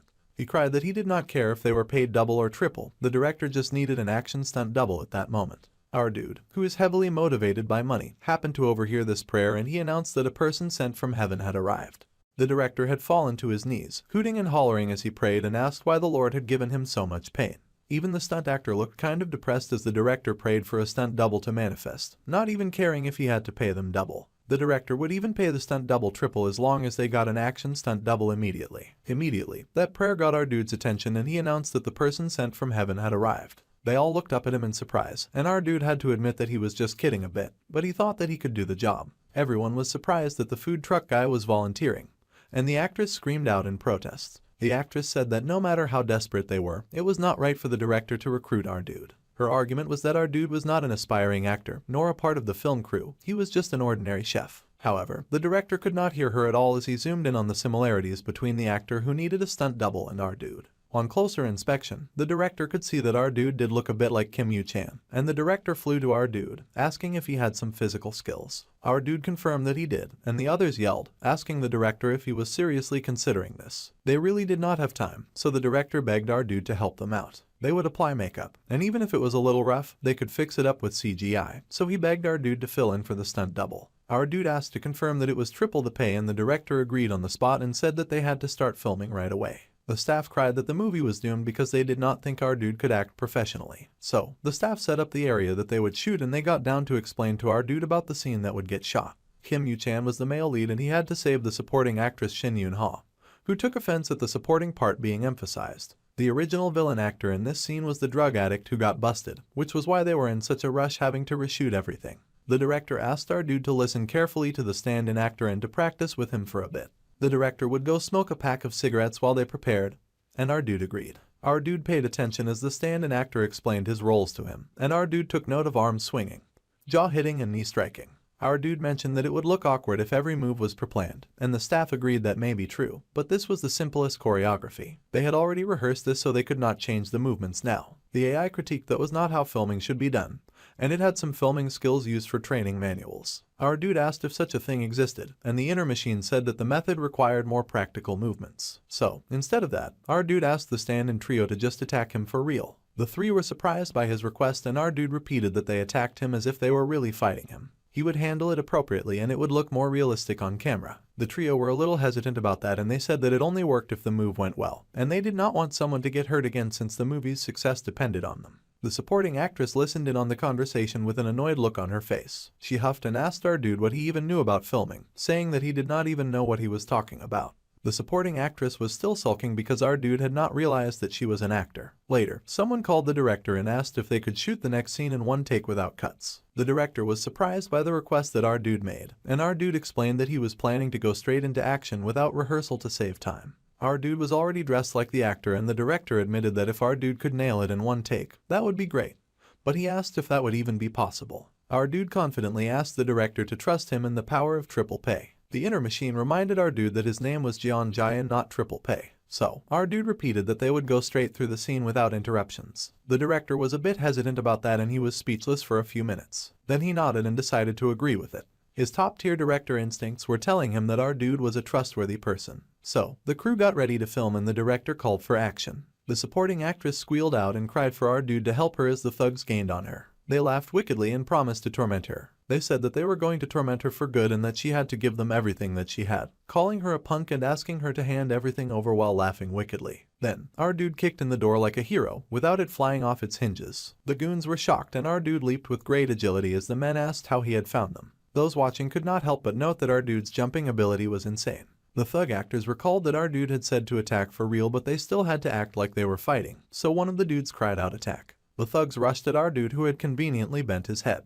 Then he raised his gaze while wearing a mask, and his inner machine said that it would guide our dude on where to avoid. The AI pre-marked the anticipated punches, and they first flew at our dude who dodged to the left. Then the inner machine had our dude dodge to the right, and he easily dodged a sweeping kick, his body reacting before his guidance even came. The AI told our dude to jump, so he jumped. At this point, our dude had to grab his opponent by the collar to get the best shot on camera. So, our dude did exactly that, and the thug actor was shocked since that was not in the script. Camera 3 was poised to capture our dude's best angle of the scene.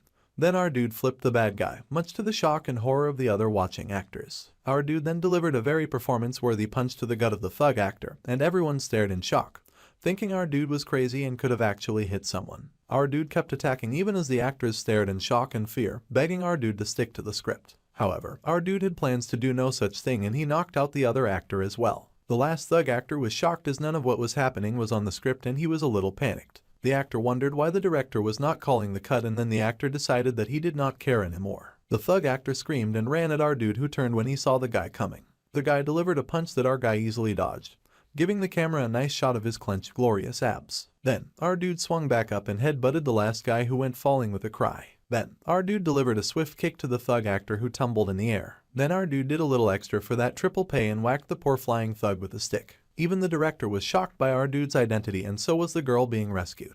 The actor was shocked, and the poor thugs were crying on the floor. Our dude had thoroughly and one-sidedly beat up the opposition. He wiped the sweat from his brow, but everyone was thinking that there was one crazy jerk. Our dude then stepped to the actress, who frankly looked terrified to see him. He stopped in front of her, ensuring that the camera captured their moment as he announced that he had come to save her. She stared at him, and he stared back at her as she stuttered out, asking if he was going to let her live. But that was not in the script. They finally cut, and all the staff rushed on the set. The director had told our dude to act like he was hitting, not to actually hit the poor guys. It was chaos as the staff ran to check and make sure that all the other actors were not dead. After that drug incident, it sounded like a good idea to just send everyone to the hospital. The director groaned that he had been so blinded by filming the movie, and now he worried that he had done a terrible thing and gotten staff injured. The director groaned that he should have stopped the scene, but suddenly one of the thug actors stood and called out. The director stared in shock and confusion, not knowing the beat-up thugs even had the life to stand.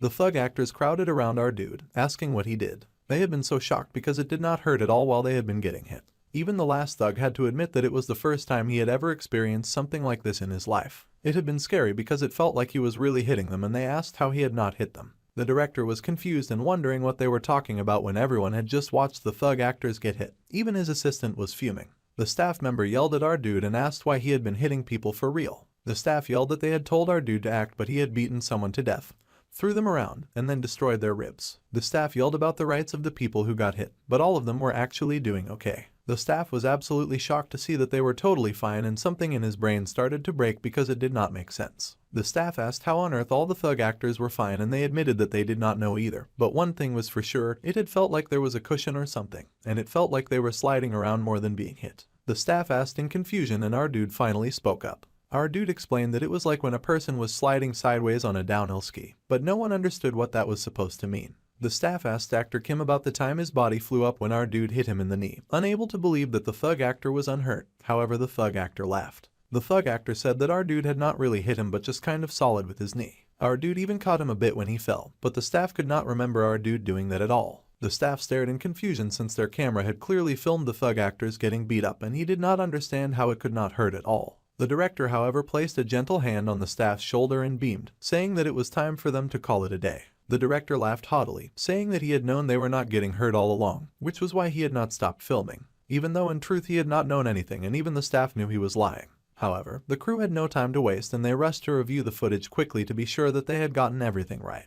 The crew reviewed everything that they had shot, and they were amazed by the accuracy and how great it had turned out, which was as expected. Even the expressions when our dude had grabbed the thugs by the collar had been captured perfectly. All the action had been captured as well, and the stand-in actor was thrilled, praising the director. Rather than saying that he took a good picture, it ended up turning out rather excellent.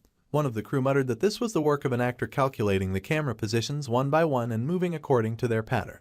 The stand-in actor was surprised to hear this, but the cameraman continued to say that he had just followed our dude with the camera and every angle came out perfect on all the cameras. Everyone turned to our dude in awe, being shocked that he had calculated every camera angle and moved accordingly from start to finish. Our dude glanced over his shoulder and then asked the director if his part was over yet. The director beamed and said that it was indeed over, and he was really impressed with our guy's work. Thanks to our dude, it looked just as good as a Hollywood action movie. Our dude was also glad that it had turned out well, and everyone was told to take inspiration from our dude and move on quickly to the next scene. The director also asked if Kim Yu-chan was ready, and they were. The stand-in actor was amazed by our dude's acting and he asked our dude which agency he worked with. The AI started to respond that they were with the Earth Union Strategic and so on, so our dude quickly replied that he was with the catering truck. Yu-chan was surprised by this answer. Meanwhile, the actress was fuming and calling her colleague a fool in her mind. To the actress, our dude had done no acting whatsoever. She was so sure that the thugs were just toughing it out and pretending it did not hurt so that they would not have to reshoot,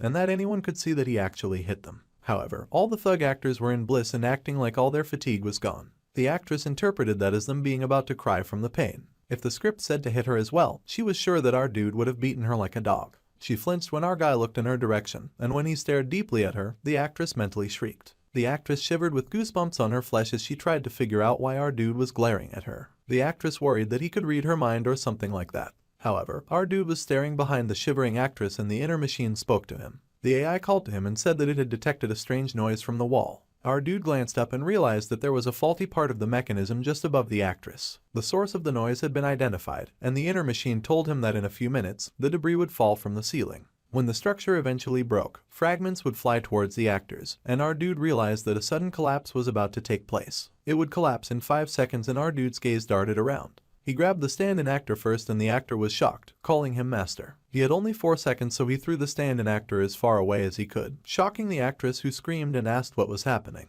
3 seconds left and the actress was still screaming with her hands on her head. She squealed for someone to help her and our dude grabbed her with only 2 seconds remaining and raced away. 1 second left and the debris had already started falling, with the actress squealing and holding onto her hat. It all came crashing down, tons of heavy metal and pipes, and the other members of the crew screamed, asking what was happening as they noticed that the set's front side was collapsing. The debris flew, hitting against each other as it took to the sky, and this was all because our dude used the pipe that he got to beat the debris away to strategic locations. The actress was not a fan of all the chaos and she squealed for her mother to save her. The loud ruckus continued around her as more metal fell and she cried for her mom, wanting to be anywhere but there while our dude worked hard to save her and keep her from harm. Our dude would really prefer it if the actress just stayed quiet. Our dude kept fighting off the falling bars like a superhero, knocking the bars left and right. As our dude fought heroically, he suddenly received another warning. A large structure was about to collapse and it came down with a huge bang. The debris crashed to the floor, creating a huge cloud of dust that rose and blocked the people from view. The director and the other actors were both in shock and horror. They called out to the actress, asking if she was okay. The director screamed and begged for the supporting actress to please say she was okay. Out of the cloud of dust, our dude emerged with a metal pipe in his hand and the supporting actress slung over his shoulder. She opened her eyes, speechless at the fact that not a single harm had come to her. Suddenly regaining consciousness, the actress sprang to life and squealed, begging for someone to please save her. Our dude was even surprised that she was still alive. Our dude asked if she had been very surprised, and the actress screamed her agreement. The terrified lady yelled and asked what the heck our dude had done and why he had thrown her senior acting colleague so far away. The actress cried because she was sure that he was going to throw her as well. However, our dude said that he would not do that and he explained that the set had collapsed so he had done all that he had done to save her. She looked around at the collapsed set in surprise and realized that our dude had spoken the truth. The beautiful actress then gasped with her hand over her mouth as she wondered what was going on. Our dude said he did not know and that the set had been poorly constructed. So, the girl turned and found that her senior colleague was also safe and that our dude had saved both of them from getting crushed by the steel bars. The actress spoke it out loud just to be sure, saying that our dude had saved her. Now that she understood, our dude asked if she would get down from his shoulder now. The actress leapt away, screaming in outrage as she parted from our dude. The stand-in came over to our dude, saying that our dude had suddenly thrown him so he had thought that our dude had a grudge against him. However, our dude had no such grudge and he asked the stand-in actor if he was alright. Now that our dude mentioned it, the stand-in admitted that it had seemed like our dude had thrown him hard, but he was totally fine. The director hurried over, calling out for his actors and asking if they were alright. The director panted heavily, begging for his star actors to be okay, and the stand-in actor reassured him that they were fine and that our dude had saved them in an instant. The director then asked about the actress and she was a little hesitant when she glanced at our dude. Our dude was looking at her carefully, and the actress had to admit with a blush that she was okay. The actress figured that perhaps our dude was not such a bad guy. The director was very relieved since that had been a very close call. If those steel bars had fallen on the actors just now, they surely would have met a grisly end. In the worst case scenario, someone could have died. If an actor died because they rushed the set construction, especially with the current drug scandal, the whole movie would be doomed. To the director, our dude was a hero, a knight in shining armor, a hero with a cape flapping at his back. Our dude was a real hero. The crew called out to director Sun, explaining that they needed to repair the set before they could film again. However, the director said that was crazy talk because the set could collapse again after some quick fixes. Then, the crew asked what they would do with the remaining scenes. However, someone hurried to the director. They explained that they had captured that scene on camera perfectly. Both the director and his assistant asked what the guy meant. The cameraman explained that he had the camera rolling for behind-the-scenes footage, and they had caught the whole collapse on tape. They were so lucky and they told the director to go ahead and play it back. The director did exactly that, and everyone was shocked to see that our dude had grabbed the heroine and fought against the bars completely on camera. He had shone like a star as he moved around, stopping iron bars and twirling and dodging. The crew and the director were beyond impressed and they watched the clips like they were a work of art. Even the director could not believe that he had filmed something like this. The cameraman insisted that he had been the one to film it, and then the other crew member pointed out that our dude had been the one to shoot it. It was a Hollywood-level movie and the crew could not believe that they had gotten a scene like this without even planning it. The entire crew was very motivated and they all agreed to definitely use what they had. Their movie was going to be huge, and it was the birth of an iconic scene. His special assistant cut in, apologizing for raining on director Sun's parade. The assistant agreed that the scene was too good to just throw away, but it was an actual accident and not a scripted scene. The dude pointed out what would happen if people found out that it was a real accident. That would be dangerous for their careers and they would get a lot of hate. However, the director thought it was fine since no one got hurt and they could spin it in the marketing. If a problem came up, they could get Though Entertainment's lawyers to handle it, and the assistant wondered if they could really push through with that much deceit. The director insisted that they had to. It would be criminal to not use that perfect shot. However, the assistant insisted that they ask our dude's opinion since he was in the shot. The director groaned with worry and then rushed to our dude. The director nervously asked about the accident just now, first thanking our dude for his help in the accident, and for saving both him and the actress, though the stand-in actor pointed out that he had almost died as well. Rescuing civilians was part of the Earth Union's core mission, so the Inner Machine was very proud of their work and said that the Earth Union and natural robotics prioritized the safety of citizens. However, our dude just summarized all that by saying that he just did what he had to do. The director was amazed and called our dude a true hero. Then, the director nervously asked about the scene where he had rescued them, and it turned out that scene had been accidentally filmed, but it came out so well. The director asked if they could use the scene in their movie, and they would even put our dude's name in the end credits. Our dude thought about it for a hot minute, and the Inner Machine warned him that if their face was exposed to the public, it would interfere with future missions. Then, the director added that our dude would of course pay them extra compensation, and the Inner Machine quickly added that fortunately, our dude's face had been covered so it should not be a big problem. So, our dude gave them the go-ahead to use it, and they shook hands. The director was so overjoyed and thanked him very much. Meanwhile, the manager of the actress asked if she was okay since she had seemed really shaken earlier. The actress was lost in thought, but she mumbled that she was fine as she adjusted the shawl on her shoulders. The actress glanced back at our dude and could not help but stare at him as he spoke with the director. She noticed that there was a slight tear in our dude's costume, so the actress stepped forward and asked our dude if he was hurt since the back of his shirt was torn. Our dude replied that his clothes were only a little ripped, and she noted that. Thinking back, the actress realized that she had come very close to getting crushed by a huge steel bar, and the only thing that had protected both herself and her beloved senior was our dude, and he had protected them without getting a single scratch. The actress could not help but think that our dude was amazing. The actress haughtily thanked our dude with a little blush on her cheeks, and he replied that he was just doing his job to help out. However, she yelled that she was not a staff member, she was an actress, and our dude admitted that it was a joke. The actress did not find our dude funny at all, and she still thought that he was rather annoying. Since our dude's job was done, he headed back to the catering truck, and the director thanked him so much for helping out, even though he must have been busy. The director recalled that the food from the catering truck had also been pretty amazing. Our dude looked young, but he was so talented. So, the actress cleared her throat and asked the director where our dude usually worked. The assistant confessed that our dude said that he worked at a PC cafe, and the director was stunned to hear that such a talented guy worked at a cafe. Even the crew member admitted that it made no sense that someone with that kind of skill sold food at a PC cafe. So, the actress realized that our dude would not return after helping them today, but the director gasped that our dude had to come back. The director was asking our dude to help out the next day and the day after as well. With our dude's help, the movie would be the best action film ever, and he told the actress to look forward to the year-end awards. The actress laughed but then took the time to remind the director that their movie was a romantic comedy. The director took a moment to consider the movie, but then he said that the genre did not matter. If they cut out all the scenes with the drug addict and replaced them with action, then they could solve all the problems piled up in front of them. The director was saying that they should change the genre to action, and the assistant sighed that they were running out of time, so he would hire a stunt director quickly. However, the director said that such an effort was only going to be pointless. After all, they had just seen our dude calculating all the movements of the camera in real time and wrapping up the shoot very quickly. The assistant admitted that was true, and the director smiled that time was what they desperately needed, and who else could solve that for them besides our dude. However, our dude was not even an actor, so it felt awkward to ask him to do all that. who needed an acting license anyway, and the director said that none of that mattered since our dude was far better than Kim Yu-chan earlier. The stand-in actor sobbed that the director's scathing words were so unfair,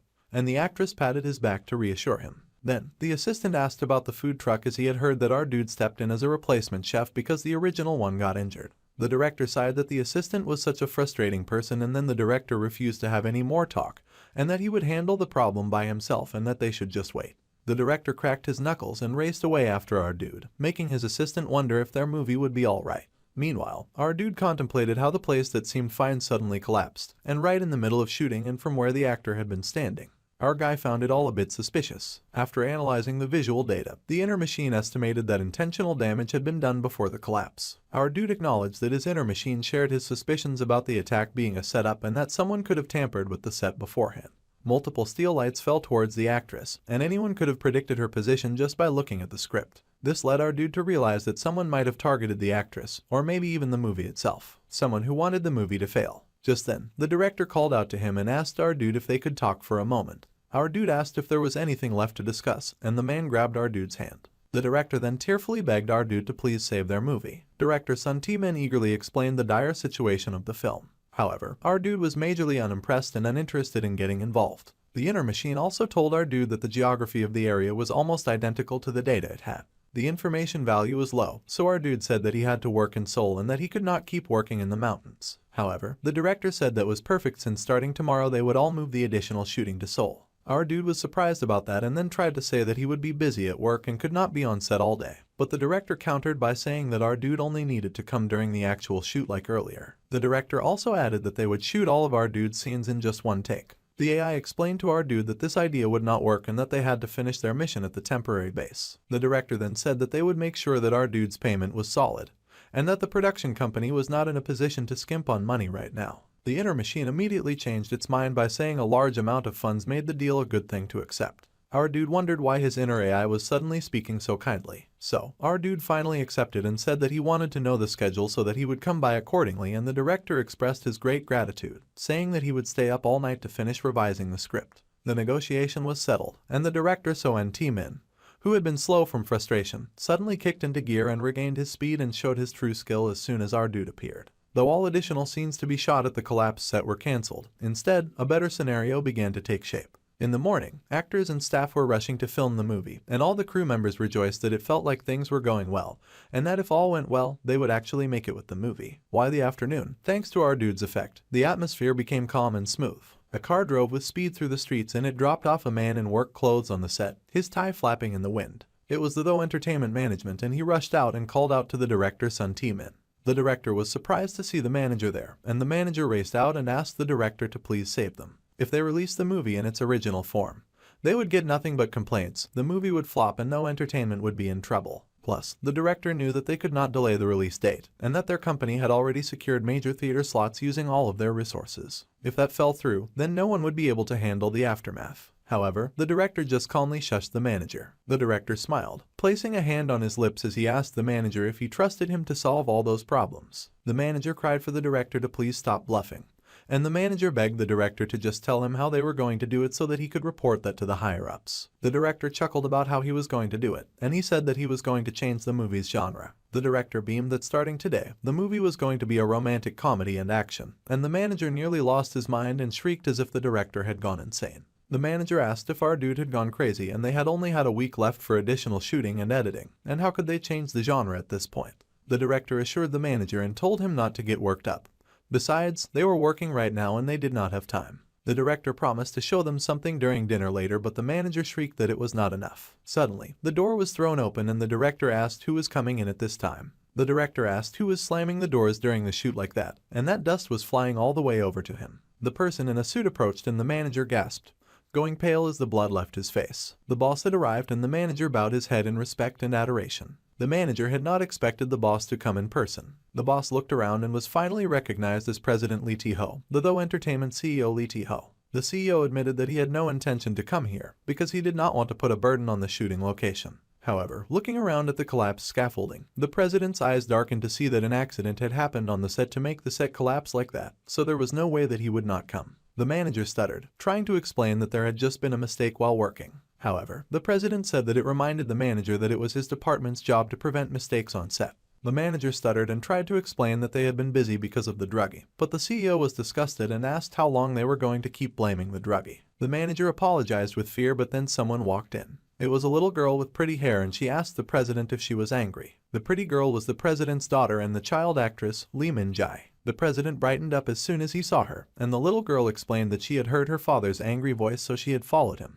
The president laughed and explained that he was not angry and that it was just noisy here, so he had to speak loudly. The daughter understood, and the director waved hello to the little girl. The little girl happily said hello to the director. Then the president turned to the director with a dark expression as if he had not forgotten their conversation. Then the president asked if the director could finish all the reshoots and editing in a week, and he wanted a clear answer. The director felt like the president had a split personality, and the director responded that he could and that the movie would even be better than the original. All the other actors happily played with the president's daughter, and the president found such a claim to be very doubtful. The president decided to accept the director's words and said that it was to be expected from a veteran director from Chungnyeoro. However, the director added that there was someone named Kangan who was amazing at martial arts, and he had the ability to shoot Hollywood-level action scenes in one take. If they could have him, they could save this movie. The director was surprised to hear this, and he had never heard of our dude before. If Director Sun said that, then our dude must have an impressive background.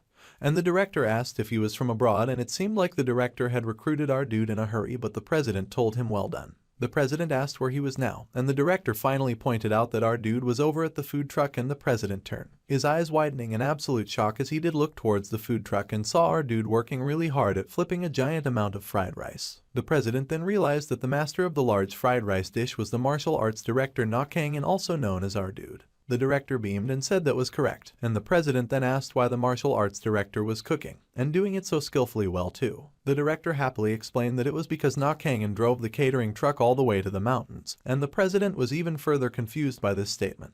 The president then said in realization that the director was telling him that he had left the martial arts direction to the catering guy, and even had him stand in for the lead actor Kim Yu-chan's action scenes. The director beamed and acknowledged the situation, saying that our dude had a similar body type to Kai Yu-chan's, and the president asked if the director was messing with him. The director was confused, and the president said that in this urgent situation, the director could not bring in an amateur to save the budget. The director was confused and wondered what the president was talking about, and the president said that the director thought that the film was doomed anyway, so he was just trying to pocket some extra cash. The director insisted that was not it, and that if the president saw the results, then he too would understand that our dude was the real deal. A crowd had gathered as the director argued with the president, but the president looked at him darkly and asked the director to submit all the production expenses, not a cent off, and to file them properly. The director chased after the president, saying that there seemed to be a misunderstanding.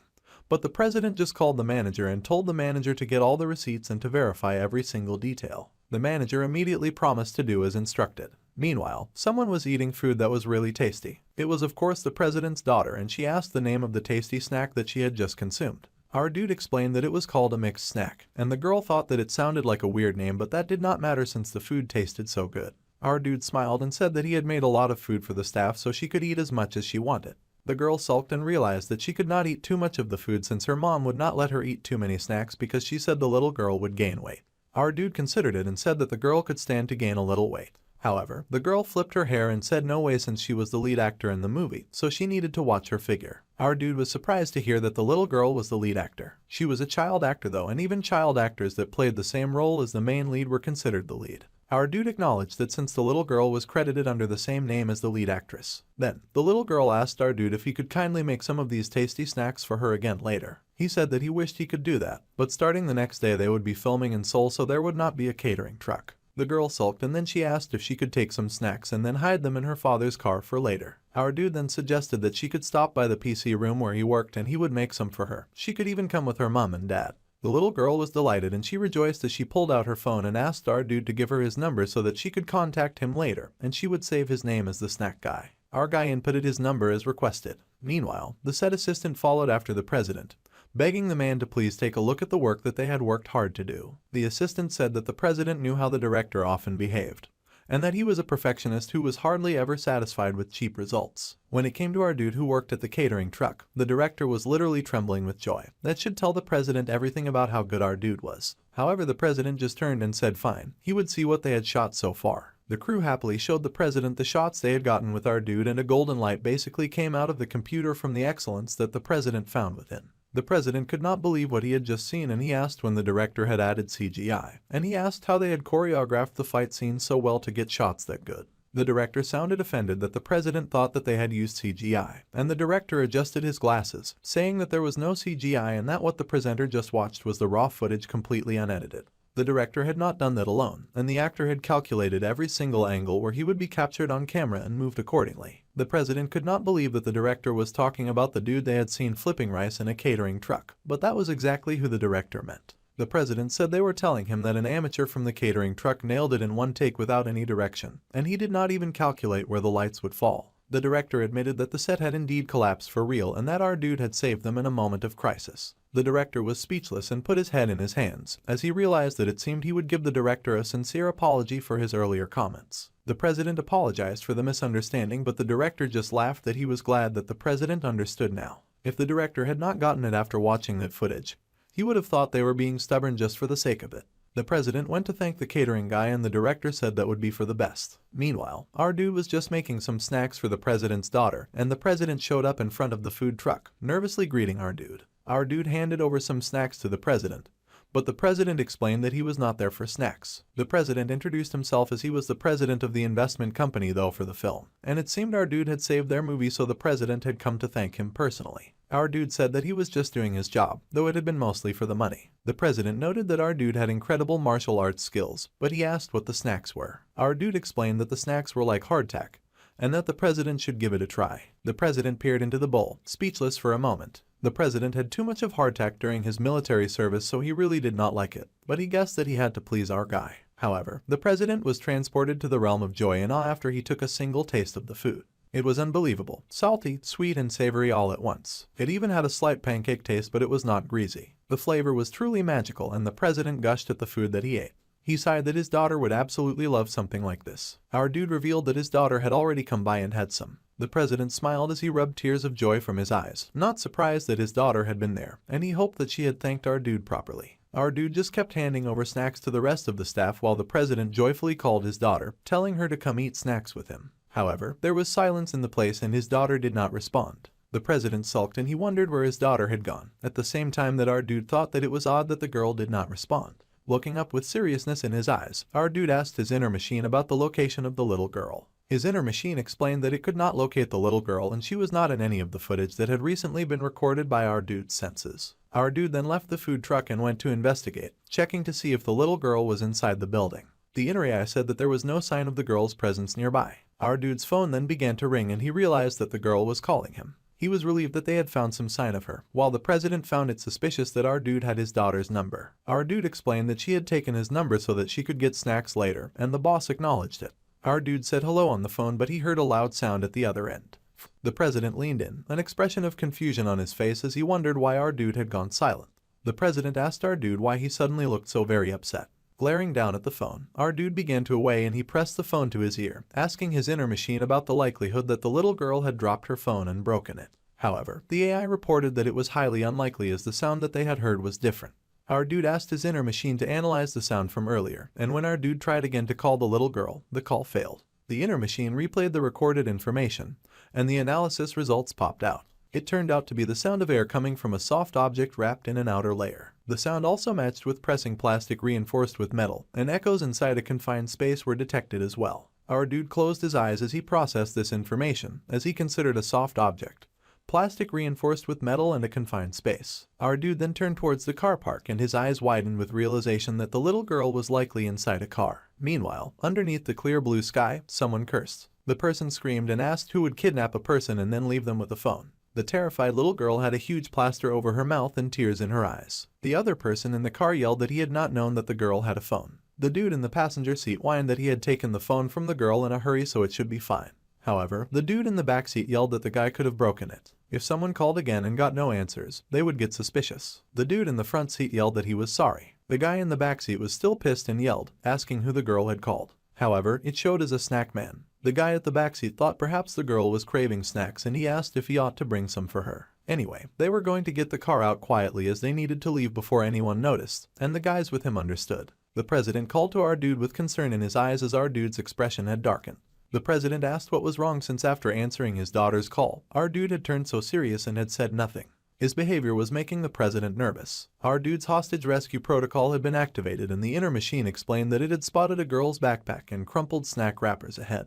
Our dude moved in that direction and the AI continued that the items appeared to belong to Lee Minji. Tracing the path from the snacks, they could identify the car that the little girl could be trapped within as crumbs led towards the car. Our dude kicked into gear as a dangerous glint showed in his eyes. Our dude suddenly raced away and the president called out to him. The president's hand was stretched out in confusion, but then he noticed the little backpack on the floor. The president picked it up, recognizing it as his daughter's bag. The president's face paled and he turned in the direction that our dude had run, fearing the worst. Suddenly, the driver of the kidnapping car looked up and told the boss in the backseat that someone was coming their way, and it was our dude running at full speed towards the truck. The boss shouted and called his colleagues insane, saying that they should not calmly report such a thing, and that they needed to accelerate. The car shot into gear and made a break for it, but our dude was not about to let them escape that easily. The AI said that it was definitely the enemy and they had noticed our dude. Our dude was well aware of that since they were driving away. A good weapon to deal with vehicles was the slowdown sign, and the inner machine asked our dude to use the sign.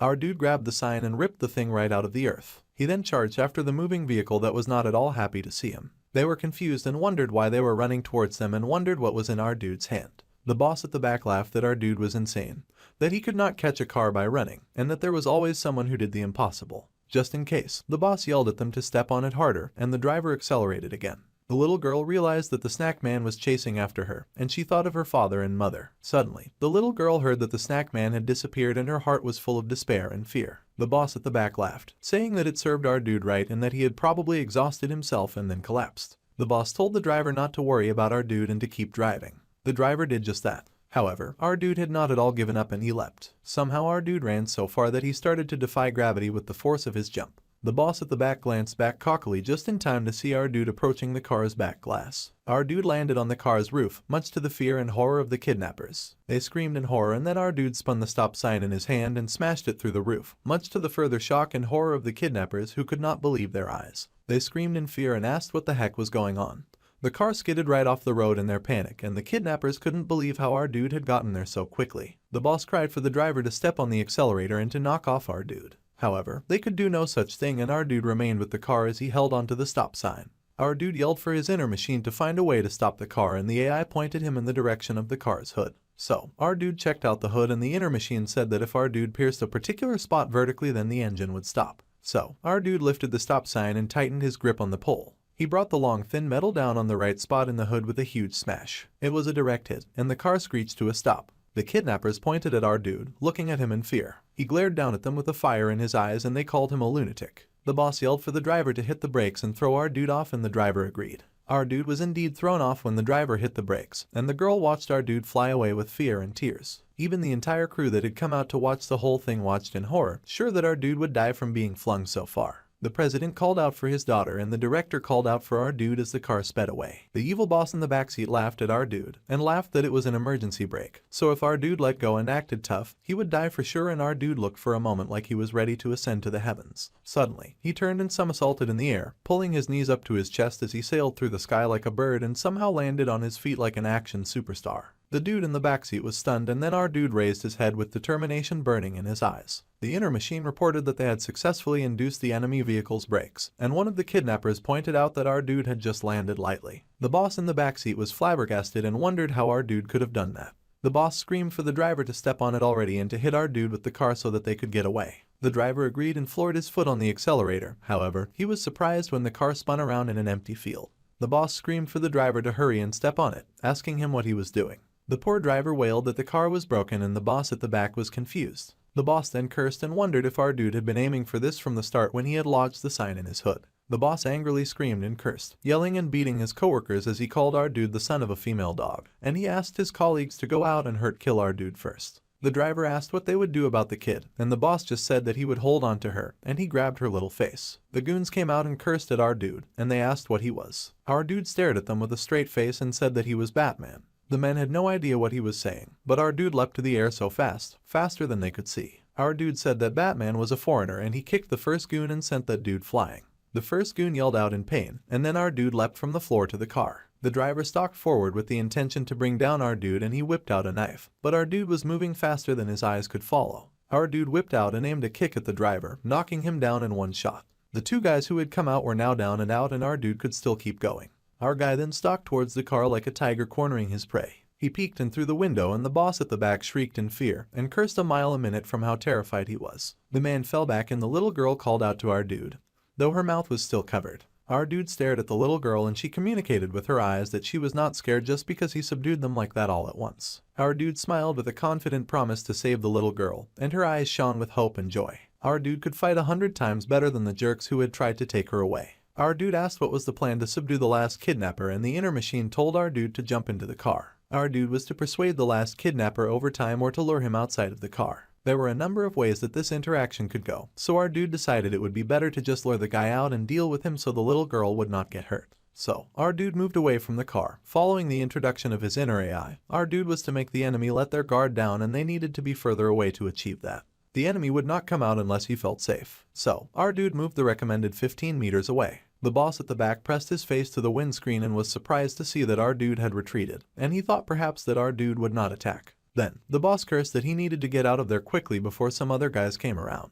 He cursed and opened the door, grabbing the little girl and threatening her with a knife to her neck as he screamed out at our dude. The man yelled for our dude to get the car and not to dare call the police, because if our dude did something like that, then the kid would die. Our dude thought that the boss kidnapper was real human garbage, and the president, who had still been watching, cried and screamed when he saw his daughter being threatened like that. The president cried and yelled that someone should hurry and tell our dude to get in the car, while the person begged the president to calm down. The president suddenly started racing towards the kidnapper out of nowhere. Much to the surprise of the kidnapper, the president promised to give the kidnapper a car, but if the kidnapper dared to touch even a hair of his baby girl, then the president swore to destroy the man's 3rd generation. No, even all the way to his 10th generation. The kidnapper grinned with glee that he was finally getting what he wanted, and he called out to the president to hurry and bring a car by himself. The men called out to the president, but he was not paying attention. So, the other crew members tried to contact the police, but another argued that the case had to be reported secretly. Besides, no one knew how the police would appear in the mountains. The president hopped into his car, only thinking about his daughter, and he drove towards them,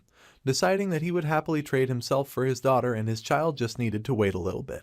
The car began to approach the kidnapper, who watched it come fast. Then the inner machine informed our dude that providing transportation to the enemy significantly increased the chance that they would escape with the hostage. Our dude knew this, and the president yelled that he had brought the car as he had finally arrived. He begged them not to touch his little girl, and the little girl cried to see that her father had come for her. The angry kidnapper yelled for the president to put his hands up and to step aside. The kidnapper also yelled for the president to stay away. The kidnapper glared and pointed his knife. The kidnapper moved forward with the little girl in tow and had finally arrived beside the car. The president's eyes suddenly widened and he rushed right at the surprised kidnapper. The president yelled that he would save his daughter, and the kidnapper yelled for the president not to come any closer or he would really cut the girl down. Our dude's eyes widened and blood was shed, much to the shock and horror of the president as well as the kidnapped girl. The blood had come from the kidnapper's head and he fell, losing his grip on the little girl. This was because our dude had hurled something all the way from where he stood and it had made a direct hit on the kidnapper's head.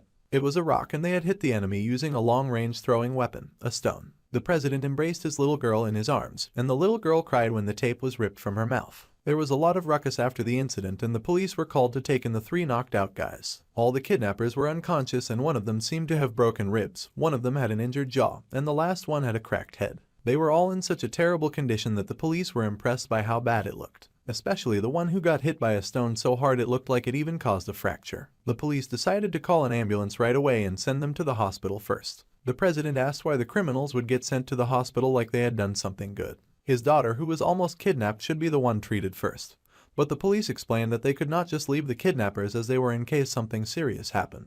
They had gotten beaten pretty badly, and at a glance, they would need at least 3 weeks to recover. The president was silent and the little girl asked her father if the lunch guy was going to get arrested, and she asked if her new uncle would go to jail because of her. However, our dude assured her that her father would save her and save him too. The little girl was surprised and the inner machine informed our dude that if he planned to escape from the police, now was the time, and they could execute the prison escape protocol. Our dude shifted his eyes away and figured that if the president was smart then he would figure out how to save him using his influence. The president was surprised to hear our dude telling his daughter that her father had saved her, since it made him look even better than her father, even though our dude had been the one to do all the heavy lifting. The president then yelled that our dude was the hero who saved his daughter, and even if those guys died then our dude was absolutely innocent. The police sighed and asked if our dude had any evidence of self-defense, and the president was surprised. The police explained that they needed evidence like CCTV footage or something like that. The president was worried since they were in the mountains, so there was no way they would have something like that. Just then, the director appeared behind him and he whispered like a dark spirit that they did indeed have evidence. The police were shocked to see the director who had nearly given the president a heart attack, and the director proudly said that this was his movie set. Plus, he had something more valuable than CCTV footage and he asked the police if they would like to see it. So, the police crowded around and they watched in shocked awe as the director revealed his gold. They were shocked to see real footage of the attack, and the director had a video of those dudes trying to fight our dude. The kidnappers' faces were caught clearly and it was true that they had threatened the child and our dude. The police could see that very clearly. However, the police asked how the director had been able to film all this and the director grinned that the place was full of filmmakers. So when something started to happen, the cameras rolled right away. Our dude had been the hero who had saved them all, and everyone yelled that he was absolutely innocent.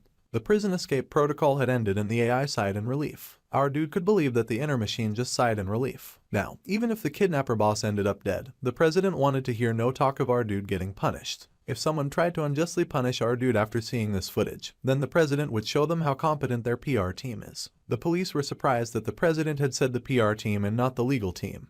But the president said that it meant that the officers would get a mouthful of complaints. The police understood the threat. It was almost dinner time, so our dude said that he would be leaving now and that they should not worry since he was not going to run away. Our dude returned to the food truck and got busy, and he made a sparkling rich chocolate cake with a cherry on top. Our guy asked if they wanted to try some and the little girl happily asked if our dude had made it. Our dude said that he had and he told the little girl to try a bite, even though she did not have much of an appetite.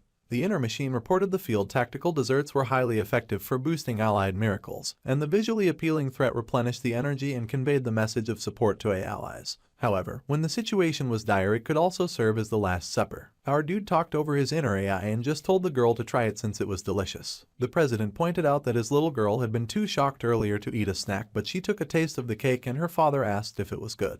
The little girl gasped happily and said that it was really tasty. Her father asked if he could have a bite too, so he did try some and the president gushed that it tasted much better than the hard biscuits from earlier. The little girl cheered and said that everything our dude made was delicious. The president laughed and asked our dude how he made the snack since the president would love to try making it for his daughter at home. The other guy with them mentioned that he had watched our dude make it.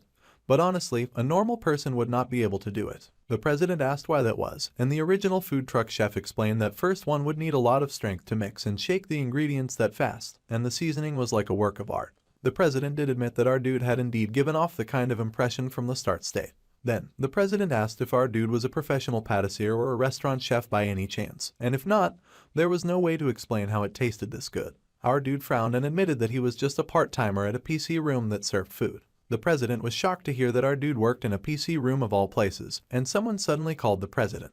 The president's face blanched and he turned when someone called his name. It was a lady in heels and she stepped out of a car, asking the president how he could even eat at that moment. The actor Jang Mi-young who just showed up was the president's wife and the little girl's mom, and she had come along with her manager, Hyo-rin. The president leapt to greet his wife, but the woman raged that their daughter was almost kidnapped and could have died.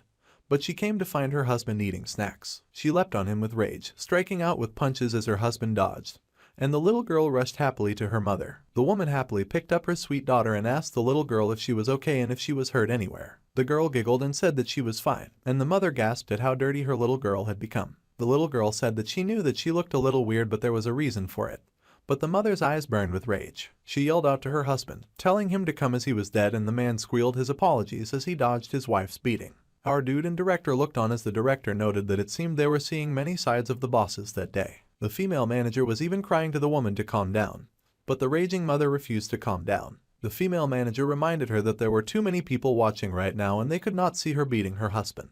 The female manager adjusted her glasses and promised that she would take care of the president quietly without any police or witnesses, and the president cried for the women to spare him. With all the ruckus dying down, the mother thanked our dude for saving her daughter. Our dude said that it was only natural, but the mother thought that was an understatement since they had seen everything in the video of how he had saved her. He had jumped in front of a speeding car, stopped it and fought off a guy with a knife while risking his life. The inner machine said that the rescue operation had proceeded smoothly and the agent was not in danger. Our dude said that the situation was manageable and the mother found him kind of cool. The little girl happily reminded our dude not to forget that he promised to make her snacks again.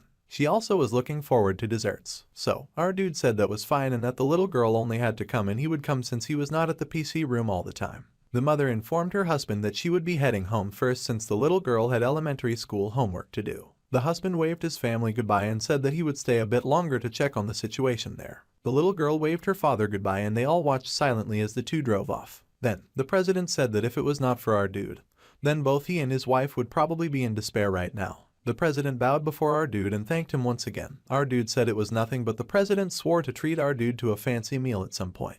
Our dude decided that they would accept this for now, and he said that it sounded good. The president was called to come over for a moment, and the supporting actress coughed. She grinned and said that from what she had seen today, our dude could cook a little, do some action scenes, and he had even taken down some kidnappers. The rumor that our dude worked in a PC room had to be a lie. However, our dude confirmed that it was not a lie, and then the actress asked for its location, as well as its address and phone number. Our dude did so, and he saved the information on her phone under his name. The actress gushed and thanked our dude so much. Then she asked our dude not to get the wrong idea, and that she was not asking for our dude's number. It was just that the PC room was a must visit, so he would drop by sometime. Our dude said that she should just save it, and he glanced back at the actress for a moment. Our dude did not know the number of the PC room anyway as he walked away, but the actress was flustered and wondered why our dude had looked at her like that. She was blushing so hard that she had to remind herself that she was the actor. Suddenly, someone screamed in surprise, and they both turned, and they both heard that something had been uploaded to the internet, and the screaming person wanted to know who had dared to upload it. The crew argued and defended that they did not know, but the president kept screaming and asking who among the people had done so and who had uploaded the video of his daughter's rescue.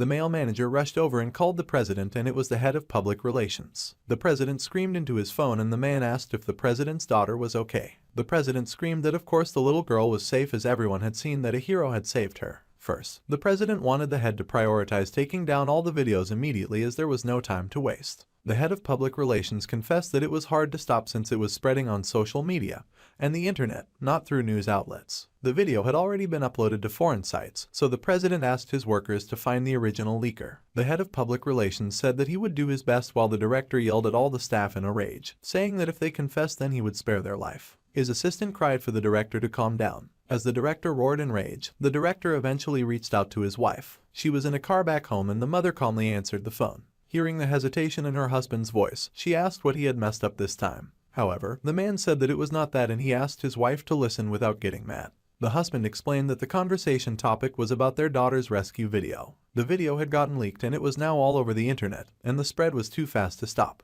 The president expected his wife to be furious, however, she already knew about the leak. The president begged his wife not to worry, and that once they found the one who leaked it, he would make sure to deal with them. This is when his wife informed him that their daughter had been the one to upload it. The president was shocked and speechless by this information, and his wife went on to explain that earlier, when their daughter saw the video, she had perked up. Their daughter had said that the snack man looked like a hero from a movie, and she uploaded it to the internet. The president was shocked to hear this, and the wife went on that the beaming little girl had said that her snack friend was the hero that needed to be widely known, so the wife had given the approval to upload the video. The president was so surprised by this news that he was briefly at a loss for words. The wife asked if there was a problem, and the president then turned nervously towards where the director was busy scolding all the other members of the crew. The director was very disappointed in his colleagues, and the president had to rush over to stop the director from completing his rant at the innocent workers. The director yelled that he thought that the crew could tell right from wrong, and the president begged that this was not what it was about, so the director should please stop. The next day, the video had of course gone viral, and our dude's colleagues from the PC cafe were feasting their eyes on the visual effects,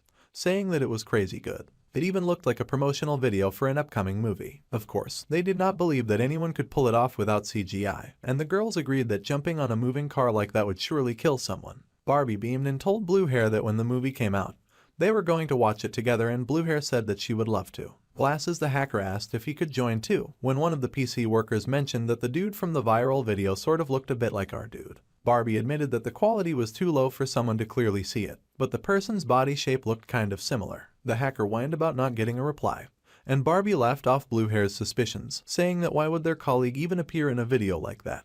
Blue Hair had to laugh that even for their super talented colleague, expecting this was a bit too much, and the girls laughed together, ignoring the hacker who begged them to take him along. By the way, the PC workers then wondered when our dude would return because they missed him dearly, and they wondered if he would watch the movie with them. Meanwhile, our dude had donned his mask again, and he had a serious expression on his face. He bobbed and weaved, slicing through bad guys and throwing attacks and powerful kicks that knocked his attackers left and right.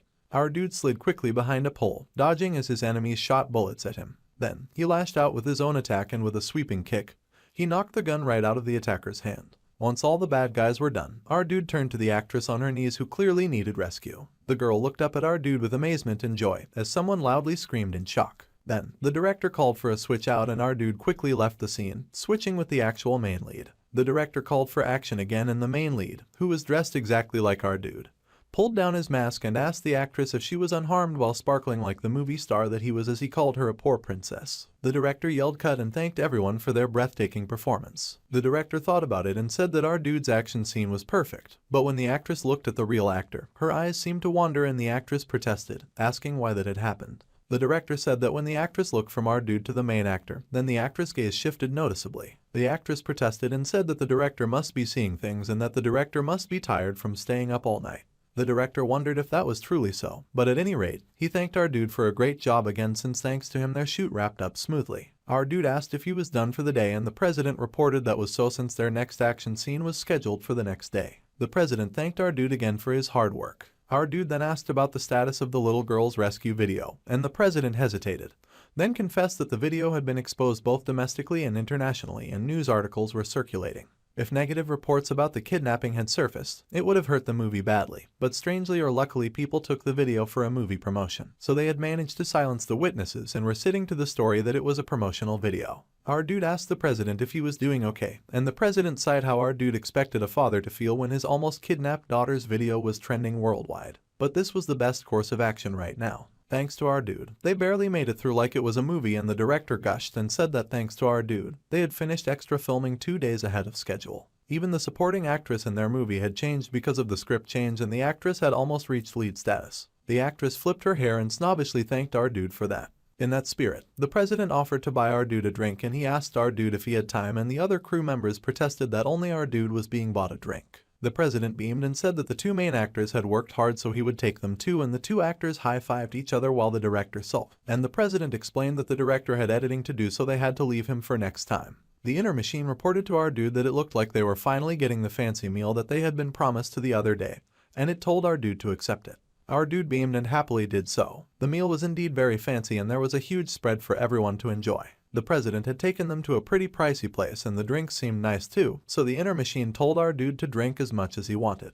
Our dude was surprised that his inner machine had a surprisingly wild side. Then, the actress grabbed a mug of drink and offered to pour for our dude, even as the main actor offered to pour for her first. The actress protested, saying that she was going to pour a drink for our dude, but the main actor insisted that he owed our dude a debt. The actors argued that they had both been saved by our dude, so they both owed him a debt, and they argued that if they had gotten hurt, their career in the movie would have been ruined. Ignoring them, the president poured a drink for our dude, who thanked him. The president explained that he had always dreamed of being a film director, and since college, he had been lurking around the film industry and he shot a few independent films. Well, all of the president's films had flopped. After making a few flops, the president realized that he did not have the talent, and his father had told him to just join his company. However, the president persevered and he did not want to leave the film industry, so the president turned to film production instead. Still, our dude encouraged the president, saying that the man was successful in the film industry, so the president should stay positive. The president laughed and said that having wealthy parents helped solve any funding issues, which was why he had succeeded.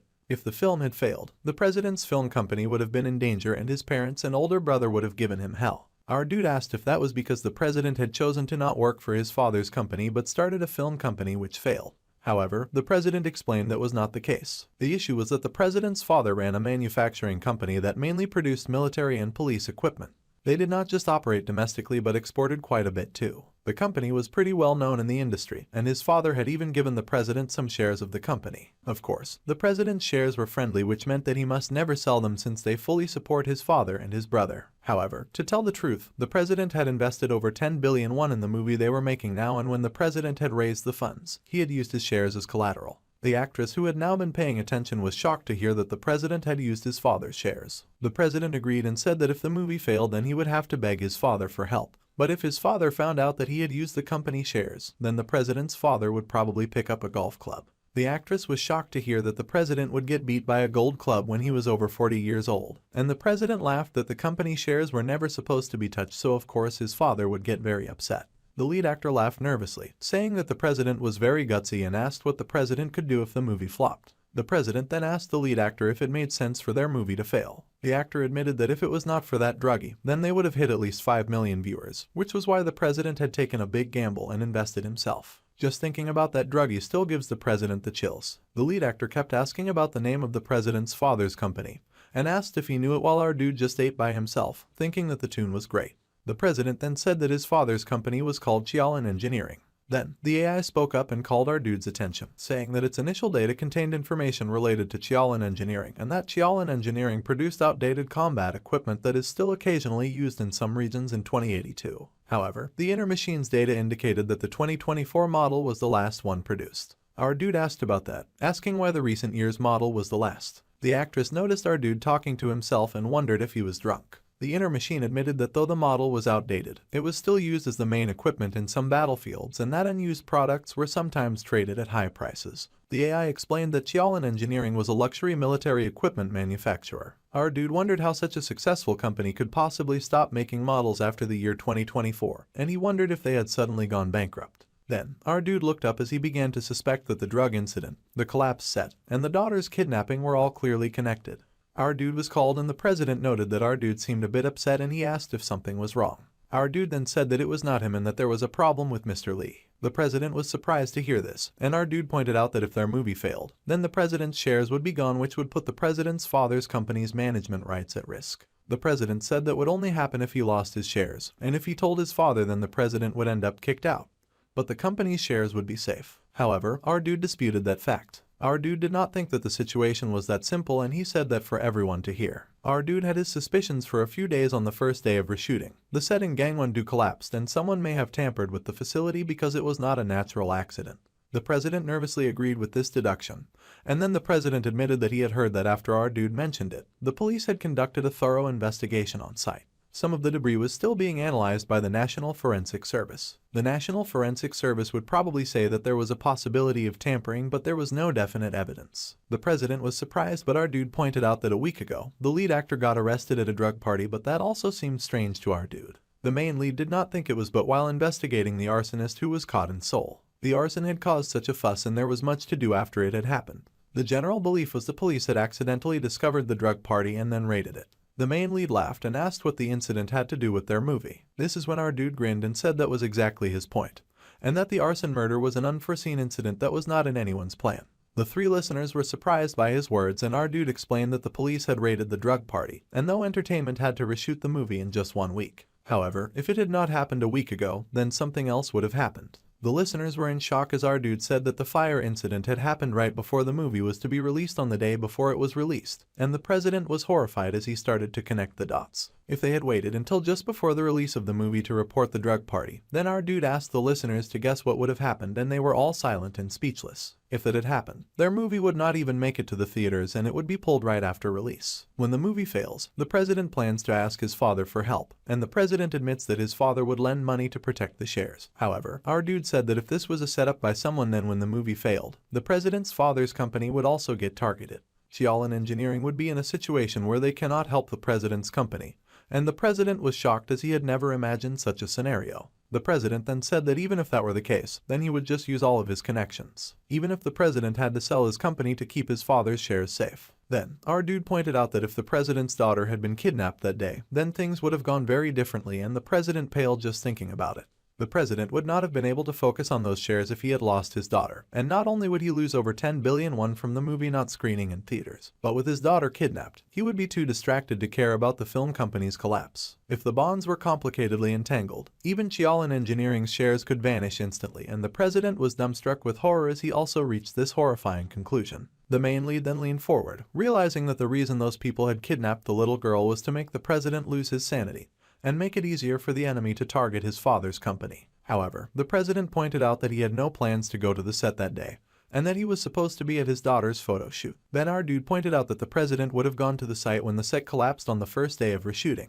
The president was shaky as he admitted that he would indeed be present on set, and he realized that the person who collapsed the set knew that he would come to the set with his daughter. They had planned it that way. Then the actress screamed and demanded if our dude was saying that someone collapsed the set on purpose to hurt the actress, and our dude said that the enemy was likely targeting the set incident and that the actress had just been in the wrong place at the wrong time. If anyone got injured, it would create chaos, and even if no one got hurt, it would still create confusion, making it easier to kidnap the little girl. The enemy had likely thought that it was a plan that would not fail under any circumstances. The actress curled her hand into a fist of anger and said that if they investigated the kidnapper, then they might find the scheme behind the attacks. However, our dude asked the actress if she really thought that the enemies had handled it that sloppily. The jerks that had been arrested knew nothing, and they had no answers concerning the masterminds behind the kidnapping.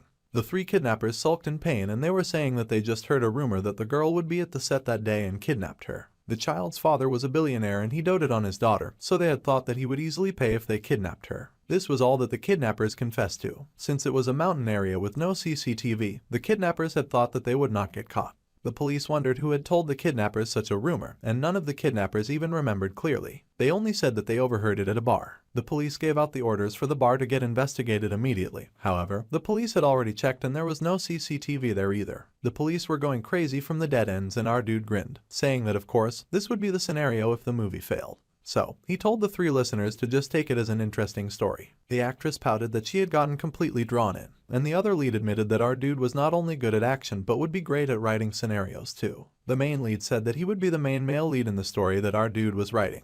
But the actress said that her colleague could play the supporting role while she played the lead. While they joked like that, the director had gone pale because our dude's words had hit too close to home. The first round ended too early and the actors happily drank some more. Later, the actors happily waved goodbye and the actress asked her senior colleague if he was not going home. Since our dude had almost gotten a big hit this time, he would not gamble the engineering company's shares like this again. The engineering company had to be strong or else they would not have tried something this dangerous. With all variables removed, at least they were safe this year. Suddenly, our dude's shoulder was tapped and it was the beautiful actress asking him if he had time for another drink with her. Our dude turned and agreed that he would be interested in another drink with the three of them and the actress got mentally upset that our dude was so clueless. Meanwhile, someone cursed very loudly and called someone else an idiot. A big man screamed and asked how dare his son use their company shares to make a movie. It was Chiaolin Engineering's CEO and the president's father, Lee Youngmin. The CEO was very upset and the president had come to confess his sins. The president said that the movie was sure not to fail, and if it was a hit then the film company would grow and it would enhance their corporate image. The CEO yelled at his son and told him to shut up. The president's older brother admitted that the mood was already bad and the president was making it worse. The older brother, Lee Tae-sung, who was also the general manager of the engineering group, scolded his little brother who was surprised to hear that the mood was bad. The president had heard that the company had developed an amazing new product and that the equipment export talks were going well. Yeah, the general manager admitted that was true, but because of that, there were rumors of a hostile takeover attempt. The rumors were that someone was trying to shake the company to disrupt foreign bids. Their shares were sold so it seemed like everyone gave up and the president was shocked to hear this news. Even the older brother was shocked by his younger brother's shock. The president yelled and asked if it could be that one of those people was behind his daughter's kidnapping. The general manager then reminded his younger brother that this was not the time to raise his voice in front of him and their father. One of those companies might indeed have made a move, but the brokers looking to take over and resell their company were more suspicious. The CEO sighed and said that first they needed to get things straight first, and he told the president to make sure that the movie would not fail. The president swore that he would make sure the movie succeeded, and that it even turned out better than the original shoot.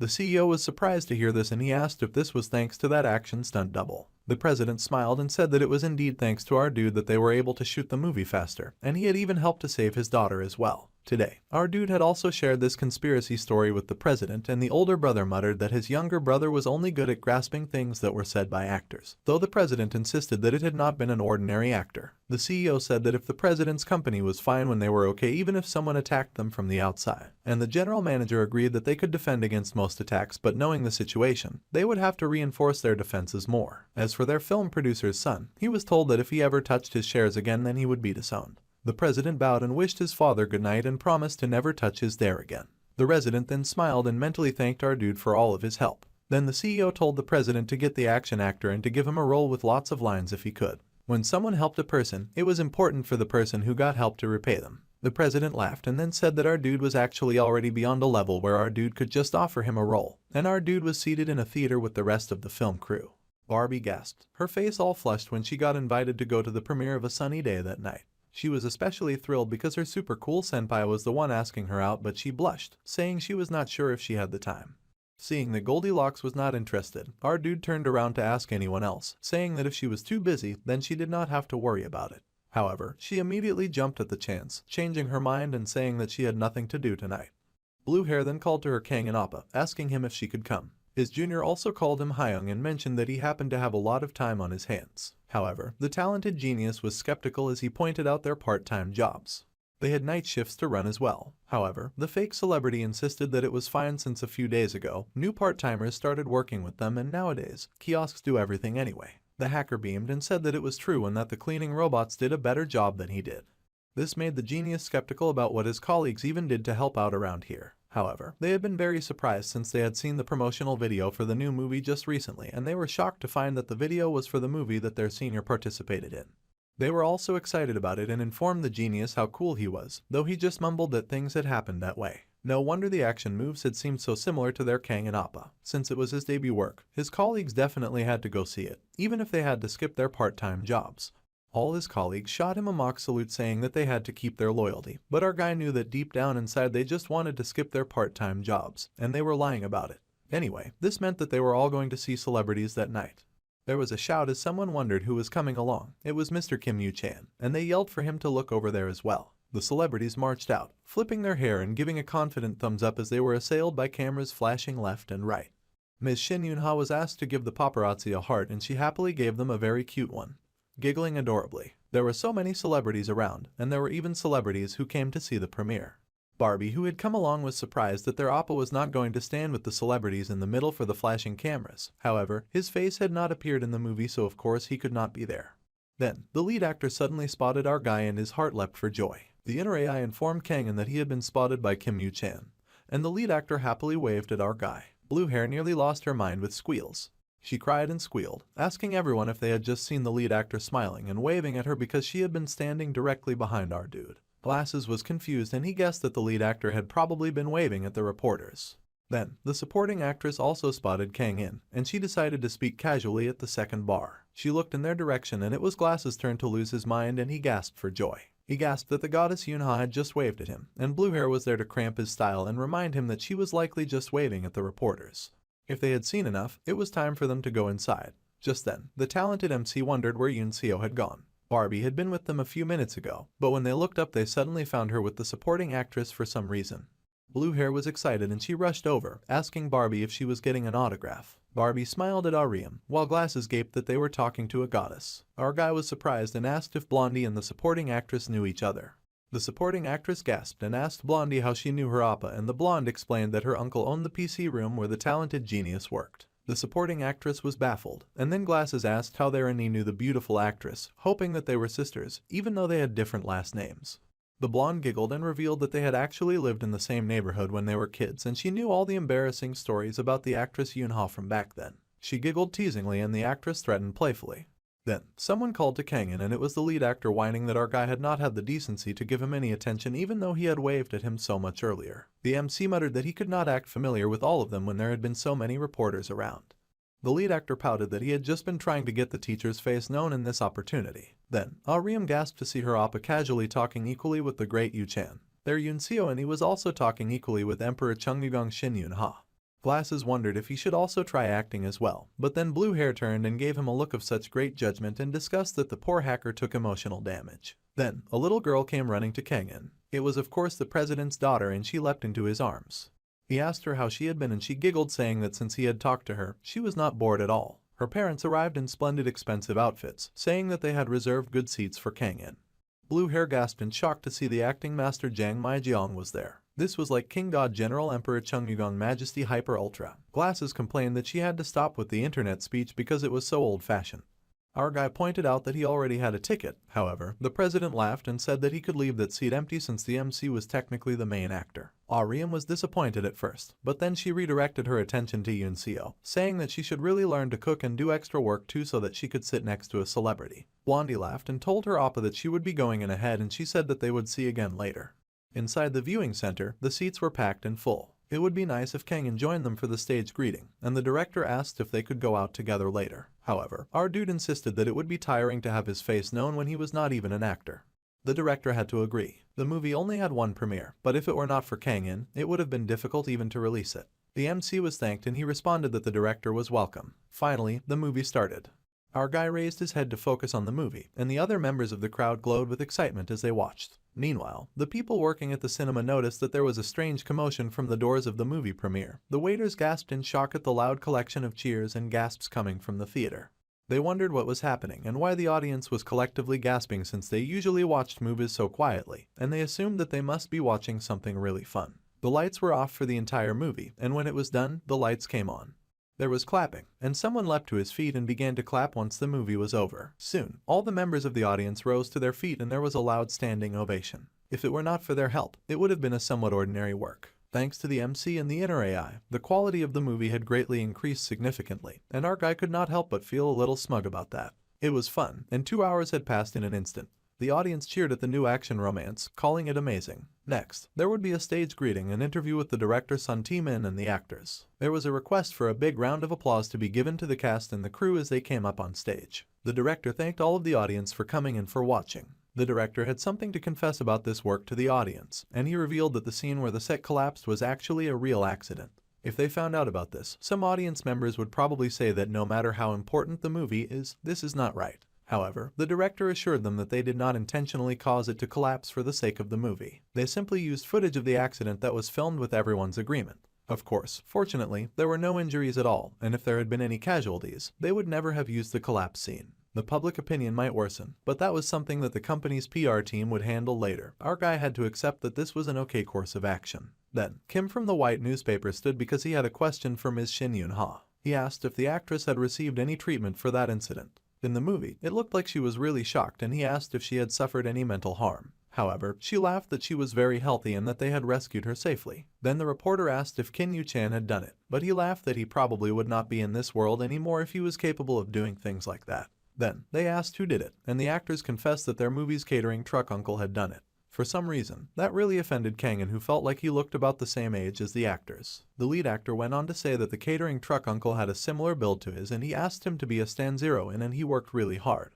Our guy was horrified when the actor started looking over at him. Since he was a civilian, it was important for them to please omit that information from the article. After the premiere, the movie was all that anyone could talk about. It was abuzz with various comments talking about how fast the shooting had been and how they had expected it to come out a mess. The audience had heard that the people who had seen the premiere were wowed, so they were going to see it and get a good review. There were a few doubting Thomases in the comments section, saying that it was a waste of money and that the reviews had to be lacking. However, after a lot of people had gone to see the movie, the chat was flooded with multiple positive comments. They praised the director and said that they had never seen anything like it. They had even teared up and it was amazing. 2 days later, Ariam happily called for her Kang and Appa, asking him to look at this and saying that their movie was currently ranked #1. Then, her senpai asked why she was suddenly claiming ownership and calling it their movie. The blue-haired girl laughed and said that since her Appa was like family to her, then anything her family made was also hers. Then, he asked when they had become siblings and she whined. At any rate, the younger girl asked why he didn't become an actor when he would be great at it. However, our guy had done one movie and that was more than enough for him.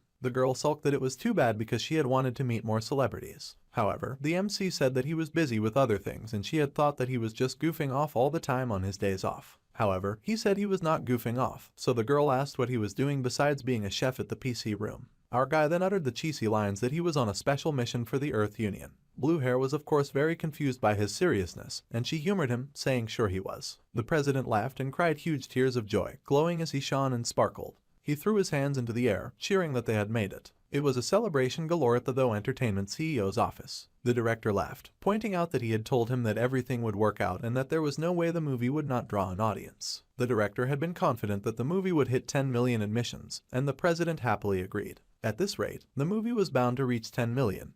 And the president hailed the director, calling director Sun Tae-min the 10 million hit director. They laughed and talked about how the first day's performance was so bad that he almost cried. The theaters were empty and the president feared that they would not even break even. Now, he felt so happy that he could cry. The director said that for the next movie, he was considering a full-scale action noir. However, the president pointed out that the director was an expert in romance. Of course, the action in that film was excellent. However, the director mentioned Mr. Na Kangin and the president was speechless. If they had the power of our guy, then the director could jump right into script work. However, the president called the director rather sternly and suggested that the movie be signed with their company as well. They could fund it generously and go with action and blockbusters. These guys were already getting ahead of themselves and striking deals, although our guy did not want to act. The president even asked if the director had asked the MC for his opinion yet, and the director called him immediately. There was no way that such a talented genius would turn down such a good opportunity. Since they had brought it up, they would give him a call immediately. So, our guy looked down and noticed that his phone was ringing. It was an unknown number, so he was confused about the call. The movie continued getting promoted and it was a big hit all over town. And they were bringing on 2 special guests from the movie A Sunny Day, so they welcomed Kim Yoo-chan and Shin Yoon-ha. Both the actress and the actor happily said hello to their screaming fans. The movie they had acted in was incredibly popular these days, and the interviewer asked if they had noticed. The actor laughed that they had indeed been flooded with interview requests and advertisement offers. He was so grateful. The interviewer thought that it was amazing, and that actually they had heard that the movie set really collapsed, which surprised them. They asked the actress if it was true that the collapse scene made it into the movie, and she laughed that it was true, but she had someone very reliable there, so she was not in danger. The stunt actor knocked down all the falling metal above her head. The whole situation sounded like it could have been serious, and they asked if the actor had also been there at the time. The lead actor smiled and said that he was thrown far away by the stunt actor right before the incident, and he did not make it into the movie because he had flown out so ungracefully. The actress was concerned about his phrasing since people might misunderstand. Anyway, the interviewer agreed that the mystery stunt actor was incredible, and it sounded like he calculated everything and reacted in such a short time. The actress blushed and said that the actor was not even a professional actor and that he was just the food truck guy, but he was pretty amazing. The actor then happily added that the stunt actor had even jumped on a moving car without wires and stopped it with a single blow from a metal pipe. The interviewer was confused about hearing this. After all, they had watched the movie and they had never seen a scene like that before. The actor covered his mouth in horror and the actress was also stupefied from shock. The pretty girl wished her colleague would stop talking about unnecessary things, and she laughed that the stunt actor was not only great at stunts but he could cook as well, quickly changing the subject. Then, a new comment came in and it was about the car stopping, asking if the car stopping clip, which they thought was a promotional video, was actually real. Now, the actor was in big trouble and the actress was horrified about the interview being a live broadcast. More and more people kept asking about the car stopping and being in awe that it was real, and they wanted to know more about it.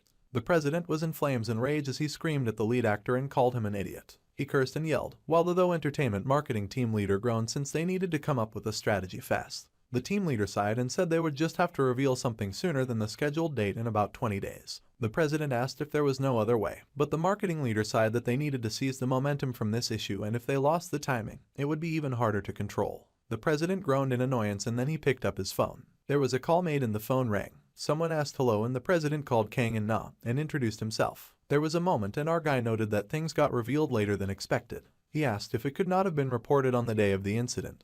But the president was lucky. The president cried happy tears that the MC could always see the bright side like a true hero should. And anyway, they only had one way to handle the current situation. They would have to make people see that video as something impressive instead of something serious. Instead of feeling sorry for Minji, they would focus on how cool our dude was, and they asked if he was okay with that.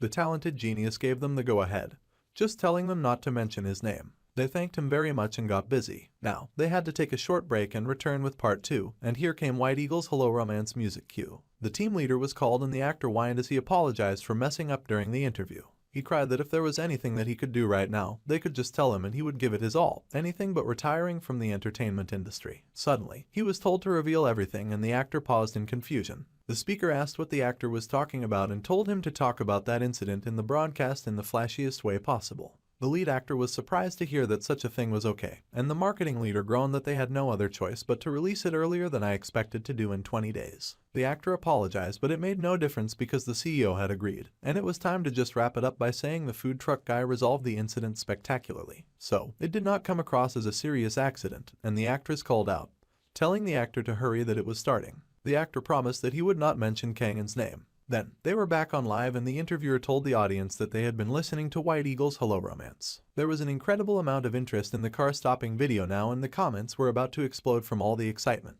The lead actor then laughed and said that he was going to tell them what happened as he did not get a chance to explain earlier. He said that it was all about a real event that happened on the first day that they started reshooting on set.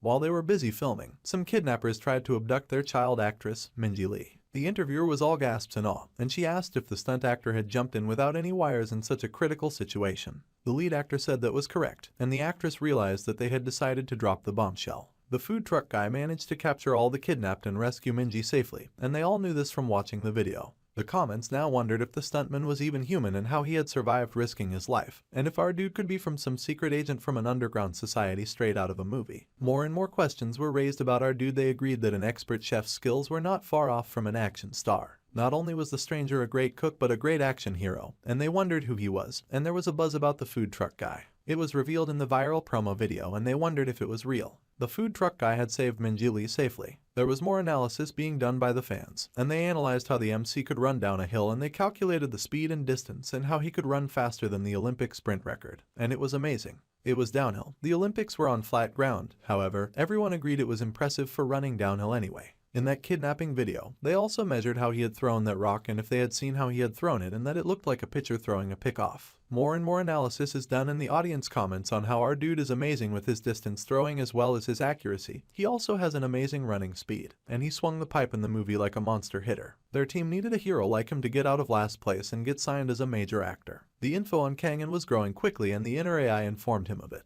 Our guy was unbothered and said that it was alright since his name and face were not revealed. However, he asked if he could indeed go to the Olympics. However, the AI informed him that he would not pass a doping test. The agent grumbled about that being too bad. Then, the MC asked about baseball, and the inner machine said that pro baseball also conducts regular doping tests. Kangin sighed heavily and said that the inner machine should forget it, and he would not do it anymore. Besides, he would need to move from this temporary base to a more stable one. Anywhere would be better than the PC's room rest area cot, and the place was a bit rough. Our guy needed to rest to maintain combat efficiency, but they could get a new base with the budget. The inner machine informed him that the payment for the recent movie role had just come through and the MC asked how much money they had gotten. 5 million won had been deposited into our guy's account and he acted a little ungrateful about it, saying that it was just 5 million. Ariam suddenly announced that she had something to say. From the moment that she saw the video, she had thought that it was their Kang and Appa, and that's what she meant. She guessed that she just had a good eye for people. Meanwhile, Glasses was impressed as he had not known that there was another person this skilled, and they kept watching the kidnapping video on repeat.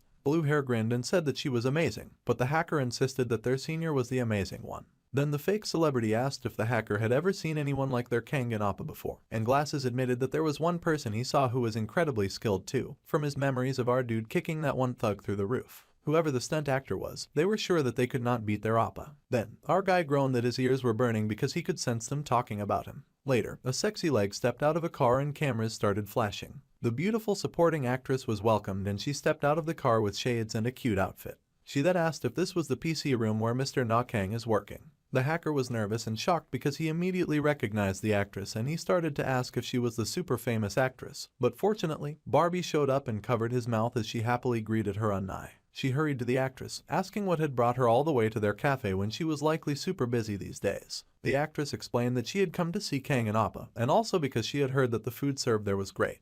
Barbie understood and explained that their senior was in his room right then, and the beautiful actress was surprised. Then, the blonde explained that he lived in the cafe and the actress was horrified and stupefied. She could not believe it and she asked why he lived there and if he did not have a home. The blonde was hesitant as she thought about it. Then she admitted that she did not know but our guy was indeed sleeping and eating there temporarily. Blondie had even thought of letting the talented genius stay at her house and the actress was horrified. The blushing blonde was oblivious and cooed to herself that it would be awkward for a man and a woman to live under the same roof, and her senior was of course immediately against such an idea. The blonde girl giggled and danced, saying that her aunt was worried about her so she was touched and that it was okay since their Appa was not that kind of person. Of course, Appa would not do anything like that. Then the blonde asked what the actress meant and the actress deflated saying never mind. Anyway, the happy blonde eagerly pointed out the MC's room and said that he was in there. Our dude sat up when he heard a knock on the door, and he was stunned when the actress opened the door with a happy smile. He asked why she was showing up here of all places, and the beautiful actress explained that she had come to apologize. Our guy Kangin was confused and asked what she was apologizing for, and she explained that she was apologizing since Kim Yuchin had talked too much. Kangin pointed out that was what Kim Yuchin had said on the radio, and that it was not even the actress who had said it. Still, she had appeared on the same show. Anyway, that guy really needed to learn to hold his tongue.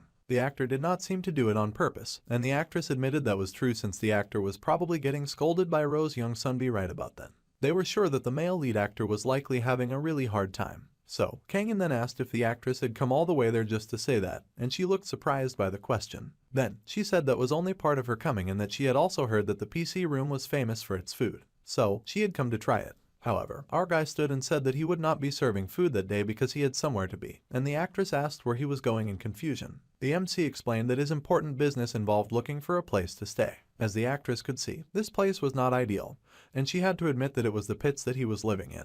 She then asked why someone as talented as him was even living there, and he muttered that he had his reasons. The actress was alarmed as she imagined our guy as such a man with stories. The actress was in awe and hopped to offer that she would come house searching with him since it would be nice for him to have someone to help him choose a place to stay. However, Kangin said that he could go alone. In the end, she ended up accompanying him as he walked through different living spaces. He marked the refrigerator, the sink, and the old air conditioner in the apartment, noting that it had everything.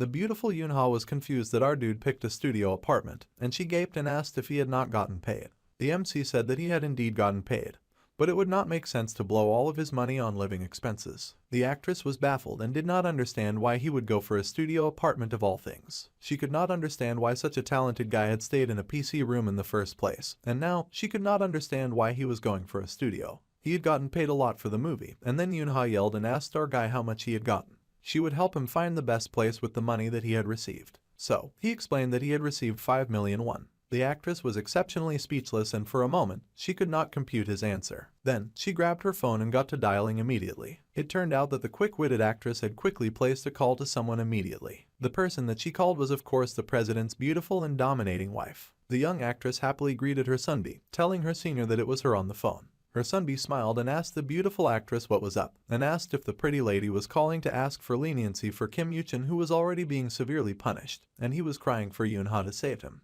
The lead actor was undergoing torture under the president's strict wife. However, the actress had no such priority and she said that she would leave the decision of punishing him with her sonbee. Even our guy was left speechless by how much she just did not care. Then, the president agreed that she would let the lead actor live and asked why her sweet junior had called.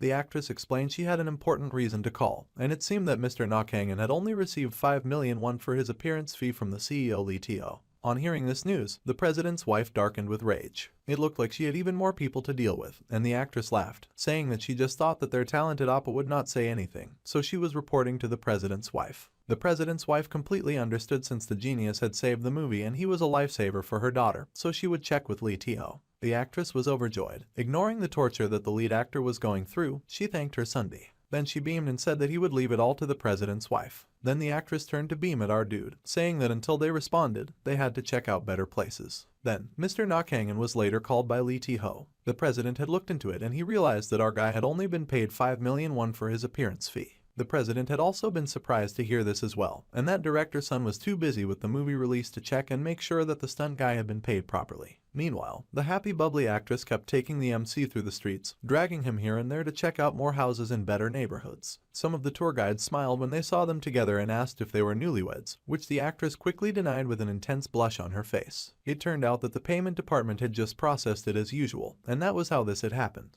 However, considering our dude's work, such a thing was unacceptable. So, the president had recalculated our dude's payment as the official stunt coordinator, not as a stunt double. Right now, the two walked into a nice spacious apartment, marveling at all the walking room and the soft decor. Getting into the main room, the actress beamed as she looked around and even our dude was impressed. 100 million would be transferred immediately to our guy's account and the actress gasped as they looked around the nice and large apartment. The deposit for the apartment that they picked out was 5 million, and the rent was pretty good for the price. Kangin was impressed by how much Yoon-ha knew about this kind of stuff, and she flipped her hair, saying that she was the kind of woman who was really helpful when she was around. She wondered if he was falling for her, but our guy just noted that the view outside the window was also pretty nice. The inner machine had made sure to secure a clear line of sight for potential enemy approaches, and now they could observe the enemy from a distance. The extra tip was that if the MC installed blackout curtains on the windows, then he could block the enemy's observation. Our guy noted that the inner AI was suddenly being so sweet because they just got 100 million. Then, the actress asked our dude what he would do with the remaining 5 million, and the inner AI said that they needed to secure mobility by buying a car. So, the MC stated that he would buy a car. The actress was overjoyed and said that she knew a good place to introduce him to. With 50 million though, getting something as good as a luxury car might be difficult. However, Kangin then interrupted her by calling her by name, and he asked why she kept trying to help him. The lady was confused and our dude asked if she perhaps liked him, while leaning in real close to her surprised face. The black-haired main character leaned in really close to the beautiful actress and asked if she liked him by any chance. The beautiful young actress was stunned to have Kangin all in her face. She quickly became speechless, stuttering like she was spooked as she asked what he was saying and why he would even believe that she liked him. Since she was acting all indifferent, the main character got bored of that very quickly and strolled away, saying that he had just been curious since she was doing the most to help him. The blushing actress huffed with a blush on her cheeks, saying that he had a huge ego, and that his assumptions were ridiculous.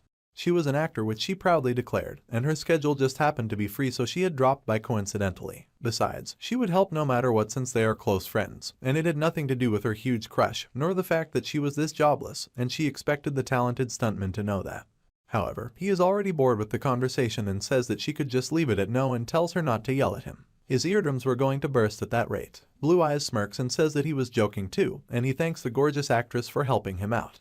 She is surprised and a flush comes to her cheeks at his sincere smile. Then she mumbles that she did not help him to hear something like that. The inner AI also informed our dude that his thanks should be directed to him and not just to Shin Yoon-ha. The main character ignores his inner machine, telling it to shut up, which briefly confuses the actress. The actress has a few things to say, and she says that about that day, if she had been crushed on set by the falling steel beam, she could have been seriously injured or worse. The stuntman had saved her and she had survived, so she was eternally grateful since that accident could have very easily ended her life. The beautiful young lady blushes, twirling her hair in her hand, saying that, to be honest, she had thought that she was fine. She had really thought that everything was okay. However, being alone at home, she started to realize things after the incident. The actress' eyes had widened when she realized that she had come home to a dark house, and she kept thinking about that moment, which made her heart race.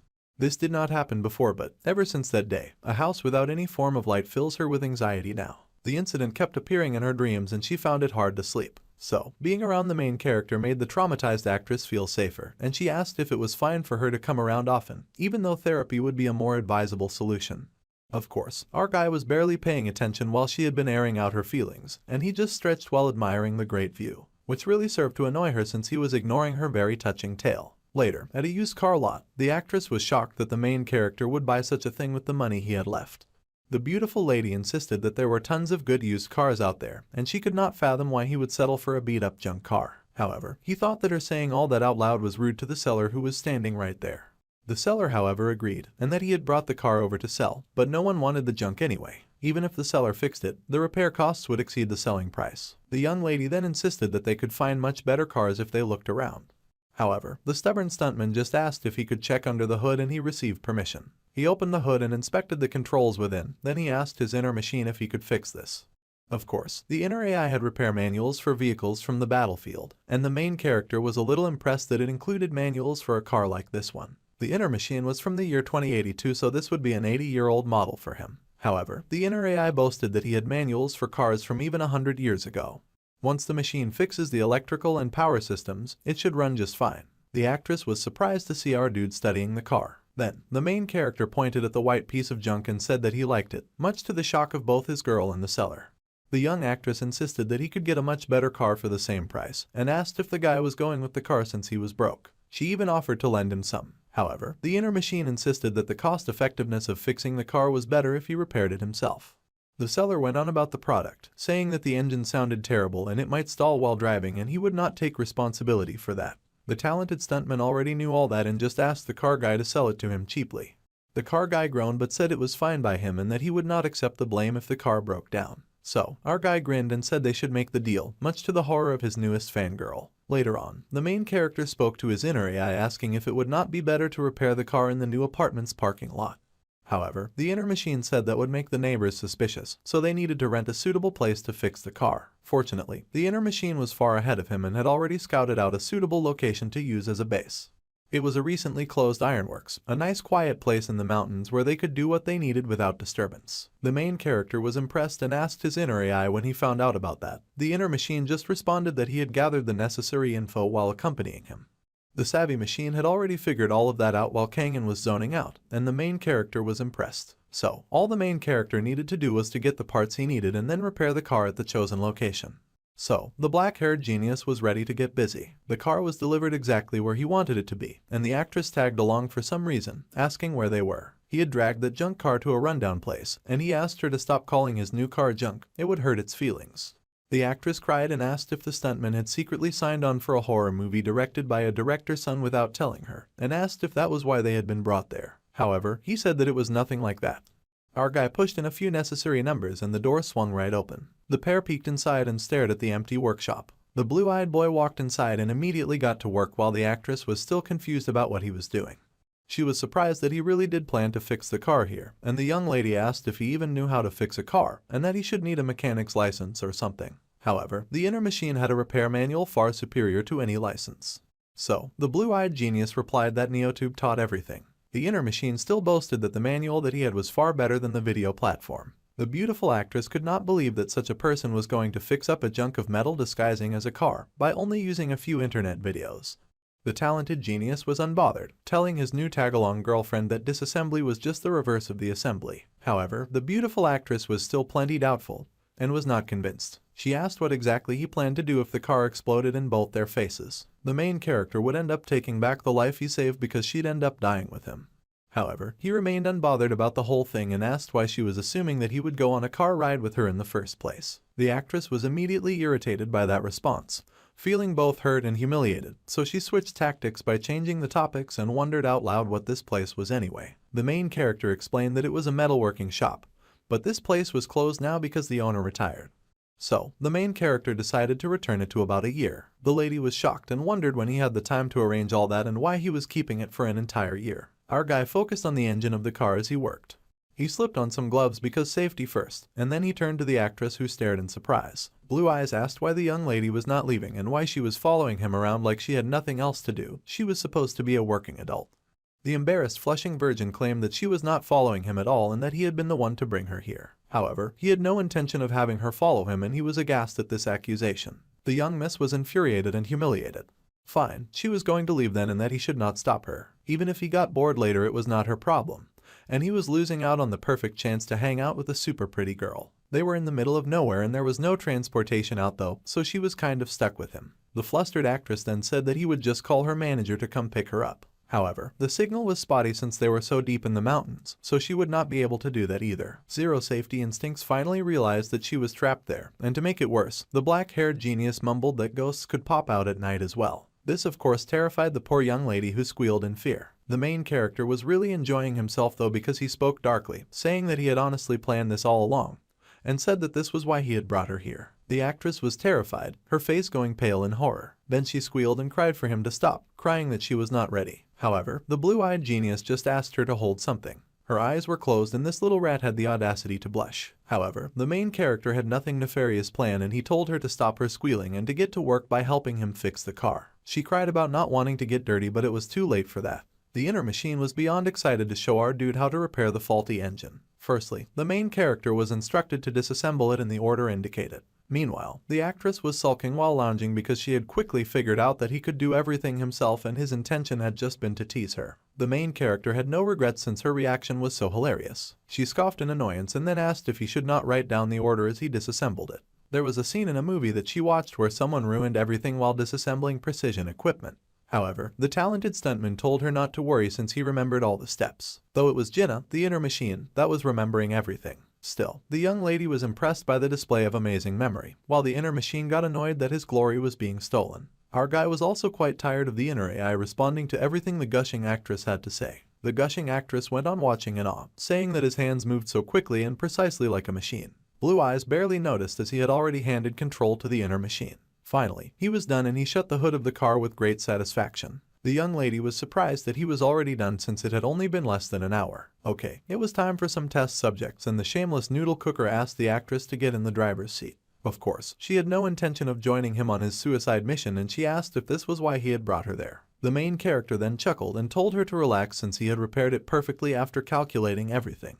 The girl nervously asked if it would explode on the way, but the genius just asked her to trust him. So, there they were, a guy and a girl inside of a car, starting a test run road trip. The young lady was amazed at how smoothly the piece of junk was moving and she expressed her awe over the fact that the engine sound was so quiet.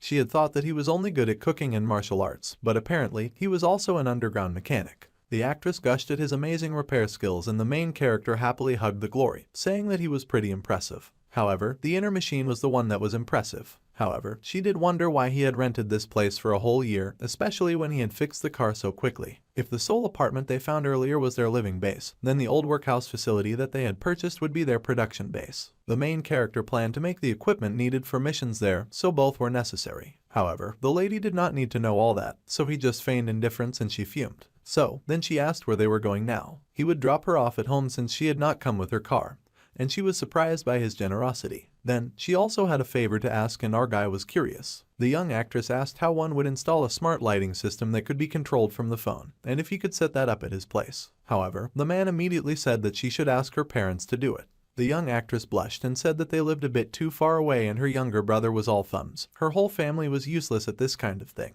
Then, Blue Eyes suggested that she call someone for that. She groaned and then begged him, saying that she was scared and that she needed help. Lately, she kept dreaming about that collapsing set and she could not sleep at all. The inner AI informed the blue-eyed genius that it was a common symptom among soldiers in war zones. It was like how discharged soldiers repeatedly dream about their time in the army. It could be a kind of post-traumatic stress disorder. Rescuing civilians was a basic mission of the Earth Union Army, and the beautiful damsel had no idea what he was yapping about. However, the good news for her, helping her was part of his community service, so he agreed to be of assistance. So, Kangen went with her to her apartment and he got busy while she watched like a pretty princess. It was all done in a matter of minutes and the glowing lady gasped in awe, amazed at how quickly he had gotten the work done. He told her to turn off the lights and to test it. The lights were all dark, so then the young lady picked up her phone and tested the lighting system as instructed. Lo and below, with a simple tap on her phone, all the lights came up. The young actress was amazed to see that it worked, and she blushed, twirling a finger in her hair as she gave her gratitude. However, the black-haired genius said that there was no need for her to mention it.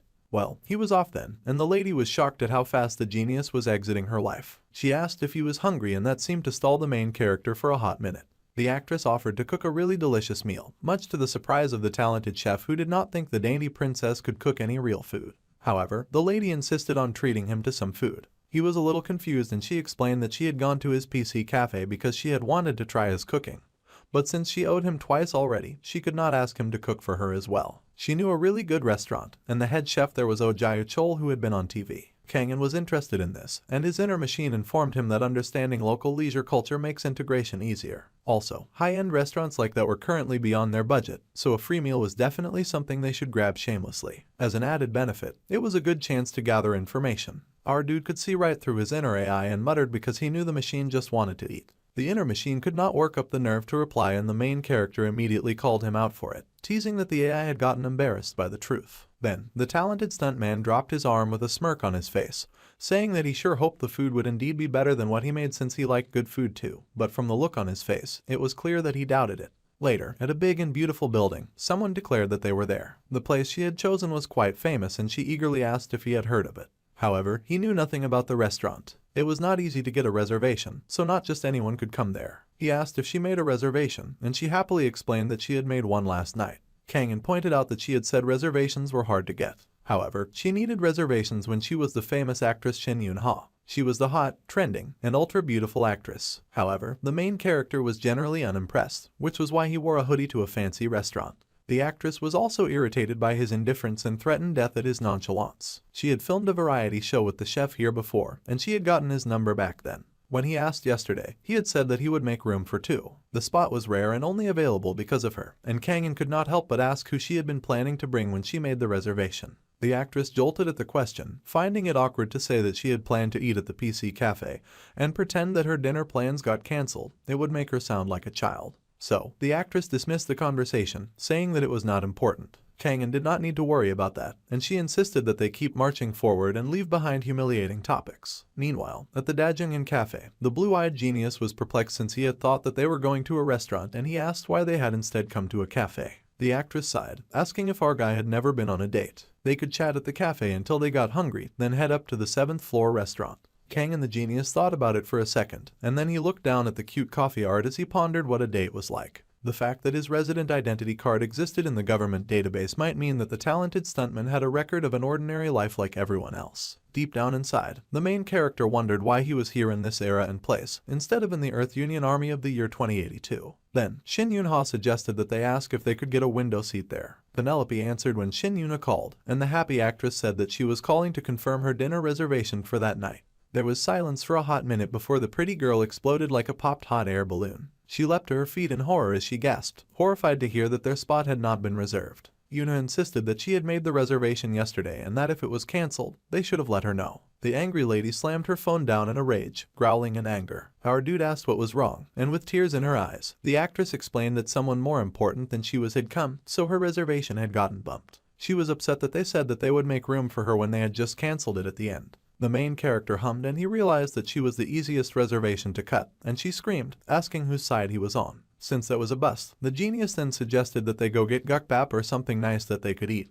He would even sprinkle salt on it stylishly, but she was not having it. Suddenly, she whipped out shades and out on some dangerous red lipstick, asking him to stay put while she handled it woman to woman. The actress Yoon-ha wanted to see just how important this almighty VIP was. So, she strolled away in an angry storm, unaware of her adoring fans that gushed just catching a glimpse of her. Our guy watched her go and did nothing to stop her. He lounged in the cafe and sipped his drink. The coffee there was pretty good and even the inner AI liked it. Meanwhile, on another side of the fancy restaurant, the shutters suddenly slammed shut menacingly. One of the members of security was surprised by this odd behavior. Then he gasped when a group of strangers walked in. It was a group of goofy-looking bandits with animal masks on their heads to hide their identity, and it was clear that they were up to no good. The security panicked at seeing such a large group of robbers, and one of the robbers launched at him. The poor security guy took a knee to the stomach and spat out his life force. The singular security crashed to the ground and the robbers looked down at him without a care in the world. The target was Penelope on the 7th floor, and the robbers planned to secure each floor one by one and control the people. No one was getting out until their evil work had been done.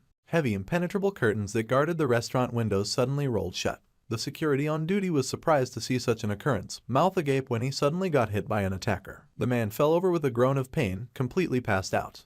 The head mask guy informed his dudes that their target was named Penelope, and they would find her on the 7th floor. From that moment on, they were to control people floor by floor as they moved up. Meanwhile, the oblivious actress was busy fighting an inconsequential battle as she yelled, asking the chef how he could do this to her.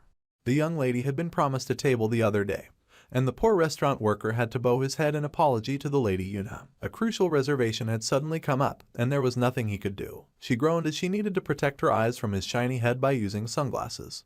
Still, she could not believe that the man had cancelled her reservation and she wanted to know how important that guest could possibly be, since she was doing pretty well these days too. The owner and head chef of Penelope was called Okuchial and he explained that the young lady was the last one to make a reservation, so they had no choice but to cancel hers.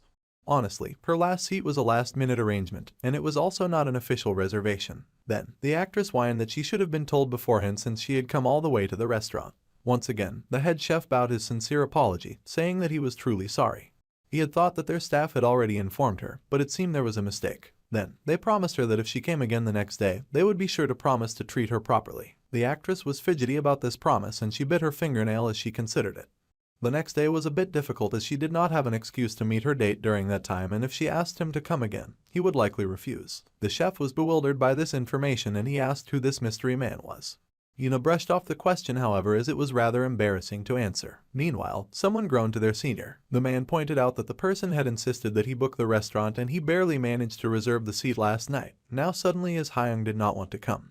His senior explained that he was almost there but something urgent at work came up so he was heading back. The man could really not help it if it was work. The man at the restaurant sulked at having to eat alone and his Hyung told him to call his wife, but his wife was rather busy with her schedule. Anyway, they would talk to him later and a familiar face sighed heavily with great disappointment. The president of our guy's former job could not believe that he would have to eat alone. Suddenly, he noticed something. The president Lee Tae-ho stood when he noticed Shin Yuna and went over to greet her. He was surprised to see her and asked if she was alone, but she explained that she had actually come to treat Kang and Appa, but her reservation got cancelled. The chef cried that he was sorry to hear that.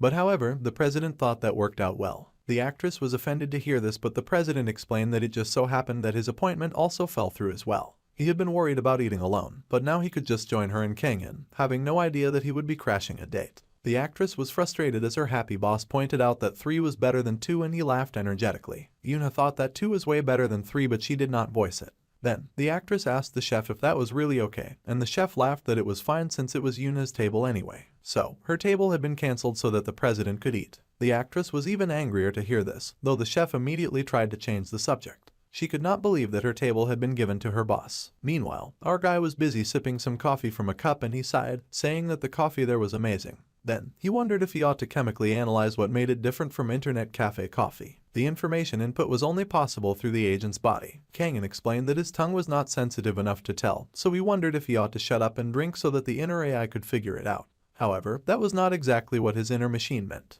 There seemed to be some emotion in his use of the word exactly, and the hero for justice pointed that out. Then, the MC checked his phone, noting he had yet to get a single reply. The inner machine spoke, asking the agent if he preferred beef soup over gourmet restaurant dishes, but Kangen responded in the negative. He was just being polite to the young lady. The inner machine was surprised to hear that he could be polite, and that of course pissed off the resident hero. The MC muttered that his machine must have a bug since it had suddenly started acting up. The inner machine said that it did not understand, and the hero growled that it should not pretend that it did not understand.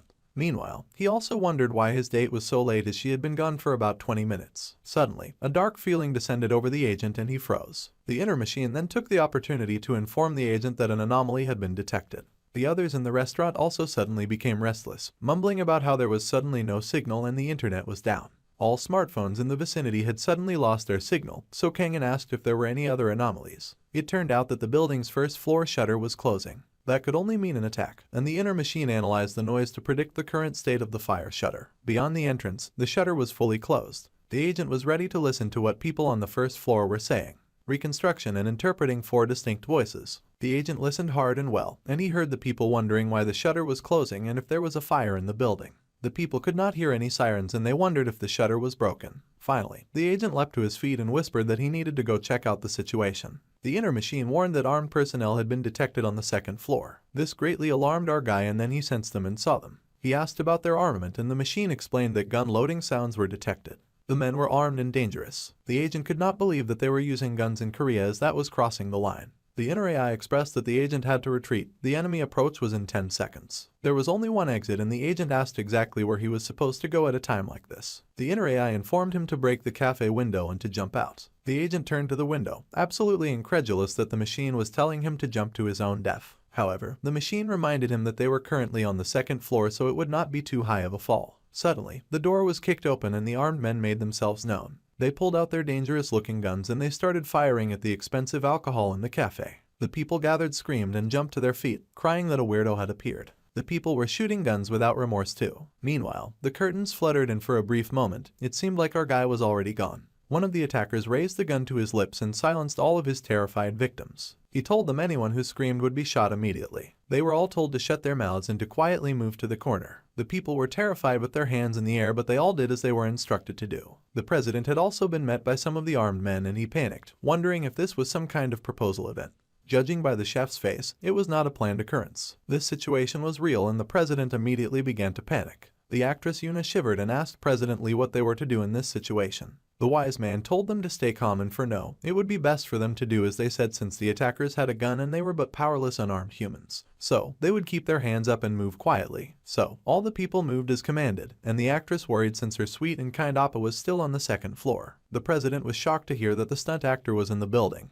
And the actress beamed, saying that everything would be fine since if they called him, he would come to the rescue. Unfortunately, her joyful expression had been noticed and a gun was immediately pointed at her happy head. The attacker growled, asking if the actress could not see the situation. Phones were obviously banned because they would not work anyway and no one would be calling for help. The actress was horrified and when the attacker asked if she was going to try to report this, she shook and raised her hands, saying of course she would never do anything that's suicidal. She even laughed that she could not recall the police number. Then the attacker told them both to beat it and they raced to the corner like eager children, going as far from the gunman as they safely could. They both stood there in concern, but the actress still held hope that their Kang and Appa would surely come to save them since he was so strong. The president whispered to Yuna, reminding the delusional girl that no matter how strong the stuntman was, everyone was equal before a gun. If he was her, and they were in the same situation so that might as well be so, he would try to get out of this building first before relying on someone else to save them. Meanwhile, Kang and Appa considered the window option a few seconds before the attackers had come in. Breaking a window and escaping sounded absolutely ludicrous. At least it would, if the boy was not a hero of justice, and he knew that rescuing civilians was a fundamental mission of the United Earth Alliance. So, with fire and determination blazing in his eyes, the agent acknowledged that retreat was not an option. The armed men had appeared inside the cafe with the intention to do harm. They were large, in charge, armed and very dangerous. They stretched out their guns at the gathered terrified people, telling them not to move and to put their hands up. Of course, the terrified people were very confused to see gunmen show up out of nowhere. They wondered if this was part of an act, some kind of internet streaming broadcaster, or a flash mob. They were not really moved to jump into action or fear. They also thought that someone was confessing today, and they thought it was really a pathetic confession attempt. Some of them laughed and hopped quickly to record the situation.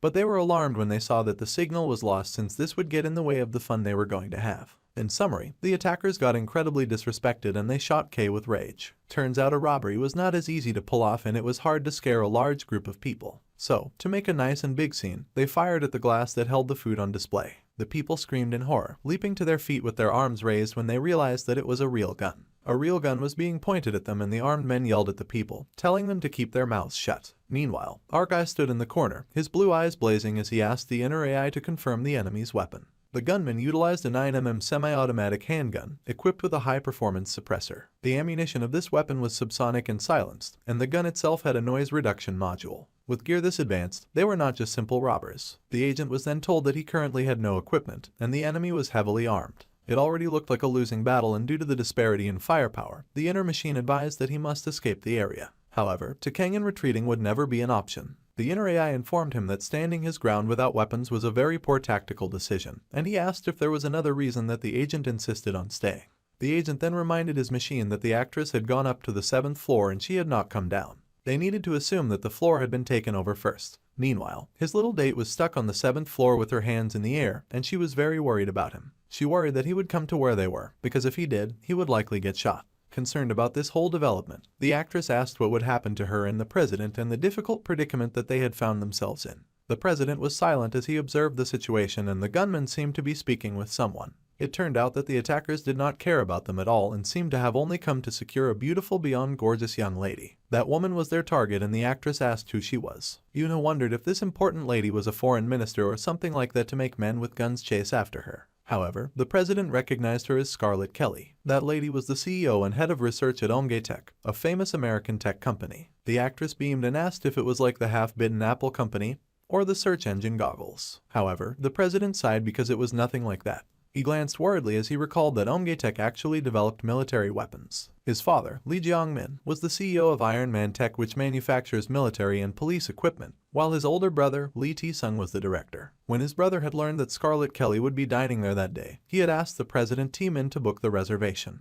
His company, though entertainment inclined, was well known in the movie and performance industry, so he had reached out to the head chef, who often appeared on TV, to secure a spot. All this led to a situation where his brother was not here and he was the only one to get caught by these nasty gunmen.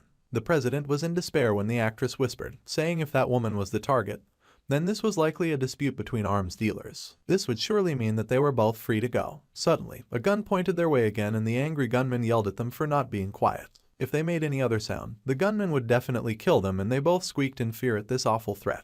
It looked like there really was no other way out of this awful situation. Meanwhile, the men turned to the beautiful Scarlett Kelly and they told her to tell them the access code. If she told them the code, then they would spare her. No matter how much she loved money, it was meaningful, as if she was dead after all. Still, the beautiful lady regarded them in silence, as she had nothing to say to brutes like them. The lady asked how much money the masked men were being paid to act like ragamuffins in the restaurant.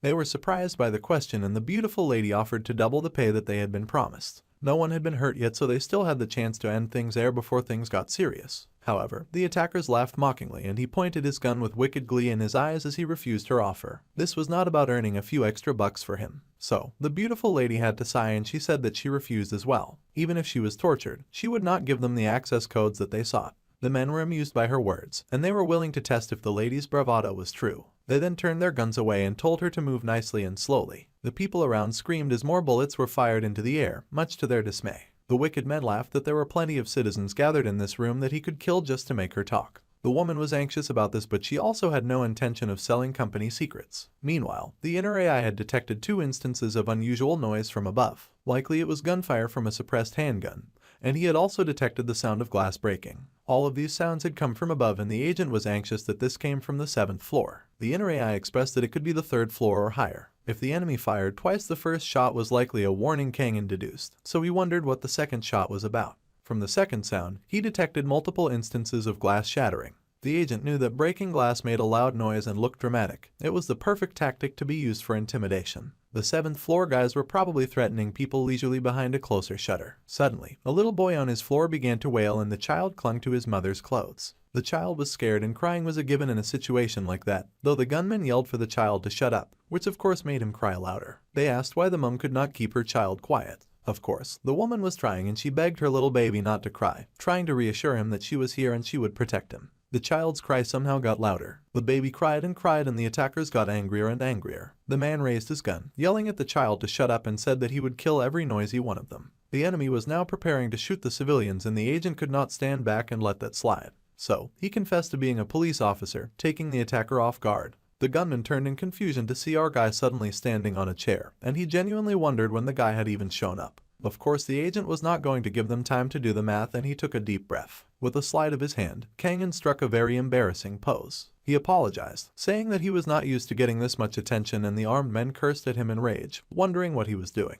The agent said that children would cry when they were scared, but shooting someone for crying was not something a human did. Then again, the agent recalled that they were not human, and judging by the masks they wore, the gunmen were no different from wild beasts charging around in the jungle. The men yelled and pointed their guns, shouting that they would kill him. However, another gunman pointed out that the guy they were talking to was standing behind the glass. He was pretty observant, and they yelled that he was a clever jerk. Then, they growled if he thought that he would not get shot just because he was in front of glass. Obviously, they were tempted to shoot him anyway, consequences be damned, and they had subsonic silenced rounds that could not pierce a human body, and at this range, they would not miss either. The men yelled and pulled the trigger with wicked glee shining in their eyes. The wicked creature yelled for the main character to die, and then he pulled the trigger. Little did he know that the agent could move faster than he had expected, and the agent appeared behind the masked animalistic gunman. The man was shocked and turned just in time to get by Kang's swinging kick. The gun got knocked out of the wicked man's grasp, and he shouted as the bones in his arm broke from the violent force of the kick that hit him. The man fell to his knees, but his backup remained in the room, and they rushed to his aid, firing rounds at Kang, who was making quick work of the guy. The men yelled for him to get that guy, and many rounds were fired at the agent.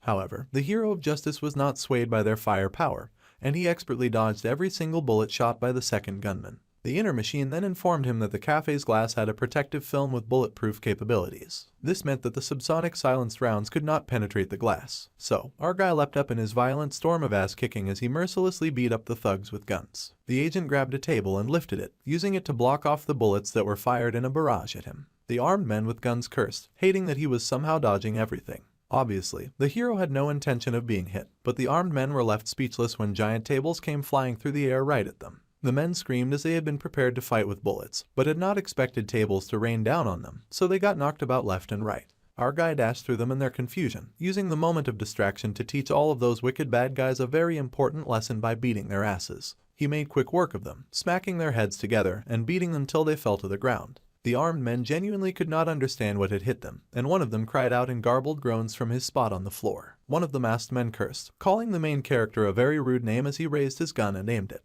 He would not let the young lad get away with making a fool of them. The agent turned just in time to see the man raise his fun, his blue eyes shining and alert. The wicked man yelled for the hero of justice to die, and then he did an evil thing, firing his gun at Kang. The world went dark and the bullets seemed to pierce home, going through the hero of justice and seemingly taking his life. The action is starting to pick up with this one, but we've once again caught up with all the latest chapters of the manhwa. If you've enjoyed the story so far, be sure to leave your comments down below. And as usual, stick around for more episodes when more chapters get released. Until next time.